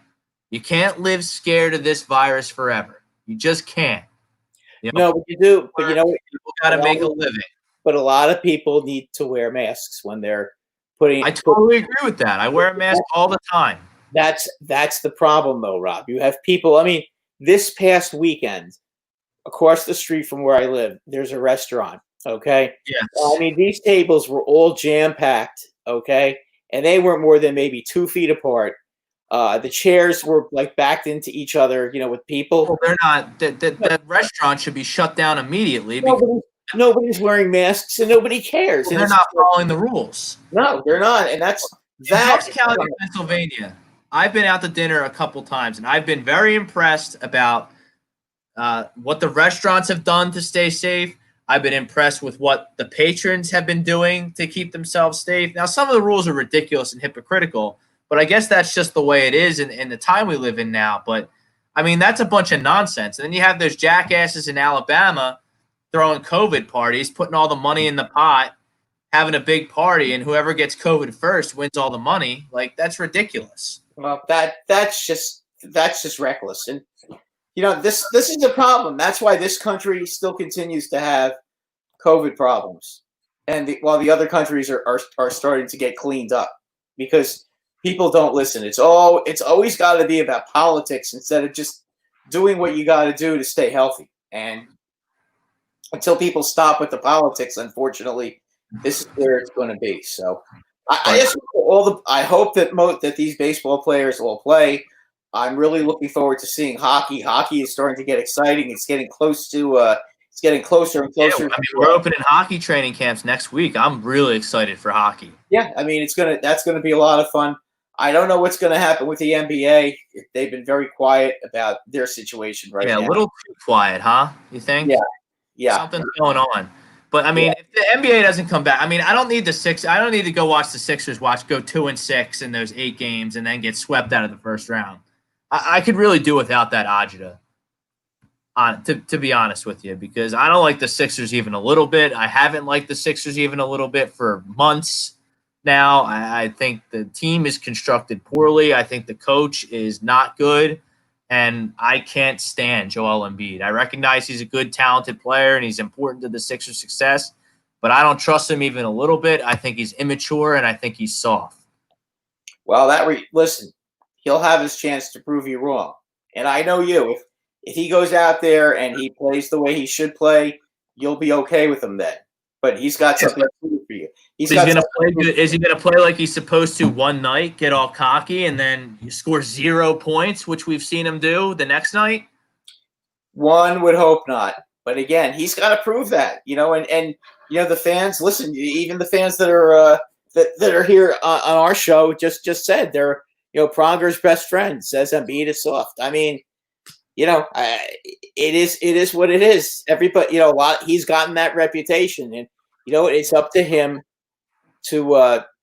And I'm so sick of seeing videos of Ben Simmons shooting the basketball in a gym, warming up, and everyone getting excited about it that he's going to shoot in the game. How about we let him shoot in the game and then we react to it? I'm sick of reacting to pickup games and workout videos with Ben Simmons shooting the basketball. Look, I'm a big Ben Simmons guy. Remember, Jason Kidd couldn't shoot at all when he first Look, came. I'm a huge look. You don't have to tell me that Ben Simmons is great. I know he's great. He's an elite. He is, and you know what? One thing about shooting, if you get your technique down, you can become a decent shooter. Okay, you can't teach size and you can't teach quickness. He's got size and Ben has that. That is unusual for an athleticism, which is unusual for a guy his size. Okay, But Brad, I see a guy who's elite at every aspect of basketball except shooting. And well, that excites me but a guy like him, all he really needs is a sidekick, and then he's fine. And the team's not constructed. The team's not constructed well around him, and that falls on Elton Brand, and that falls on the head coach's team strategy. And that's where they're gonna have to make a few changes. I mean, if it doesn't work out for the pitchers, it's so frustrating, Brad. They're so boxed in financially. They've paid Ben, they've paid Joe. They're stuck with Al Horford. They're stuck with Tobias Harris. That's your core. You're not stuck with anybody because every team has its annoying players. Okay, I'd rather just stick it out with Horford than trade Horford for a Harrison Barnes or some other team's trash. And that doesn't. We have RCTTD2. Kid better at Simmons at their ages, at their present ages. I agree with you. But I don't know about that. As far as shooting is concerned, I don't know about that because Jason Kidd was really a bad shooter for a long time. Yeah, but Jason Kidd would shoot the ball. Yeah, and he wasn't a good shooter, but he would put shots up. Oh yeah, but he doesn't put shots up. Jason Kidd, when he finally came to the Nets, his shooting got a lot better. He finally got over 40%. And really, he was so good at getting inside and setting up other players that really all he needed to do was shoot 40%. If Ben can get to that point. He won an MVP in New Jersey, I believe. He won two. I think he won two, didn't he? Won two? I know he won one. No, he won one. Duncan won the other one. Yeah, Duncan won the other one. So and, they earned the right to get swept by Shaq and Kobe a couple of times as well. So yeah, but again, you can't say that you can't make moves. Every team has one or two guys that just doesn't fit with their team. Hopefully, Elton Brand during the offseason can find a guy that may be a good player who's overpaid on another team that may be a better fit on Philadelphia than he is. Good at trades. He's good at trades. I love what he did. Like, why wouldn't he be able to trade? I'm just using this as an example. Yeah. Okay, it's not something that would happen. Okay, but why wouldn't he be able to? Let's say just for the hell of it, be able to trade a guy like Ben Simmons, just for example, for the second guy on San Francisco, the one that hurt his knee that just came back. Yeah, I'm not saying because that wouldn't be an even trade. To play with Ben, right? Well, okay, but let's say they could trade Horford for a guy like that. Okay, yeah. Let's be honest, the Warriors do need some size on their team. They need somebody who's going to go out there and rebound and not worrying about scoring all the time because they got guys who can score. Let's say they could pull off a move like that. And I'm not necessarily saying that player, okay? But there are plenty of high-priced players that may not fit on the team that they're presently on. That's their problem with the Sixers. But you can always move players like that for each other. I get. Well, that's how you do it. Why don't you just make a freaking good decision in the first place so you don't have to worry about that? Yeah, but unfortunately, at that point, it's too late. So, I realize, you're trading your headache for somebody else's headache, but somebody else's headache may actually be a better fit on your team. You're right about that. We see it in sports all the time. Yeah, that's what I'm saying. No, but listen, if Gretzky can get traded, if Messier can get traded, okay? Yeah. Kareem Abdul-Jabbar got traded. Wilt got traded. Anything can happen. Jason Kidd got traded. I mean, anything can happen. Anybody can go anywhere. There's nothing to say that somebody can't go to another team. Okay? No matter who it is and how much money they're making, there's always there's always a team that has the same annoying problem with some player that annoys them that you can make a move with. And that's, the Sixers just have to find a target and see if that they can move somebody that they don't want to have on their team for that guy. I mean, I'm not talking about Horford necessarily, but the guy they got from the Clippers, Tobias Harris. Harris. Okay, Harris is a good player. He's just overpaid. Yeah, he's not a $180 million player. Right, but you know what? There's a few other players in the NBA that aren't that kind of player. I don't really have a beef with Tobias Harris. Yeah, but no, I'm just giving you an example. I'm just giving you an example. Yeah. You trade him for a guy that is a better fit for your team that's making the same amount of money. It can be done. It's not impossible. We're not talking about Jacoby Ellsbury, okay? Who's hurt all the time and nobody would take him would take him no matter what you did. We're talking about able-minded players who can actually go out on the floor and play and be somewhat effective. Just they're not the right fit for your team. And that might be something that the Sixers could look into. And that's what I would do if I were them. All right. Sports are upon us. We have Freddie Solomon coming on the Sports Hounds. July 20th.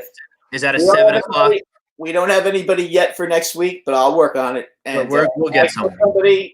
Is that a 7 o'clock interview, Freddie Solomon, Brad? We haven't planned that. We'll figure it out. It'll either be 7 or 8. We'll see what the deal is. But he's going to probably be the prime guy. And we thank Ron Bloomberg, and we thank Ron Bloomberg. Thank you, Byron Williams, for both coming on. Check out the Designated Hebrew on Amazon. Check out the number 87, their respective books. Thank you for everyone that commented tonight. Thank you to Frank for producing the show, as always. But until next Monday, Sports Hounds are over and out. Have a good week, everybody. Night, guys.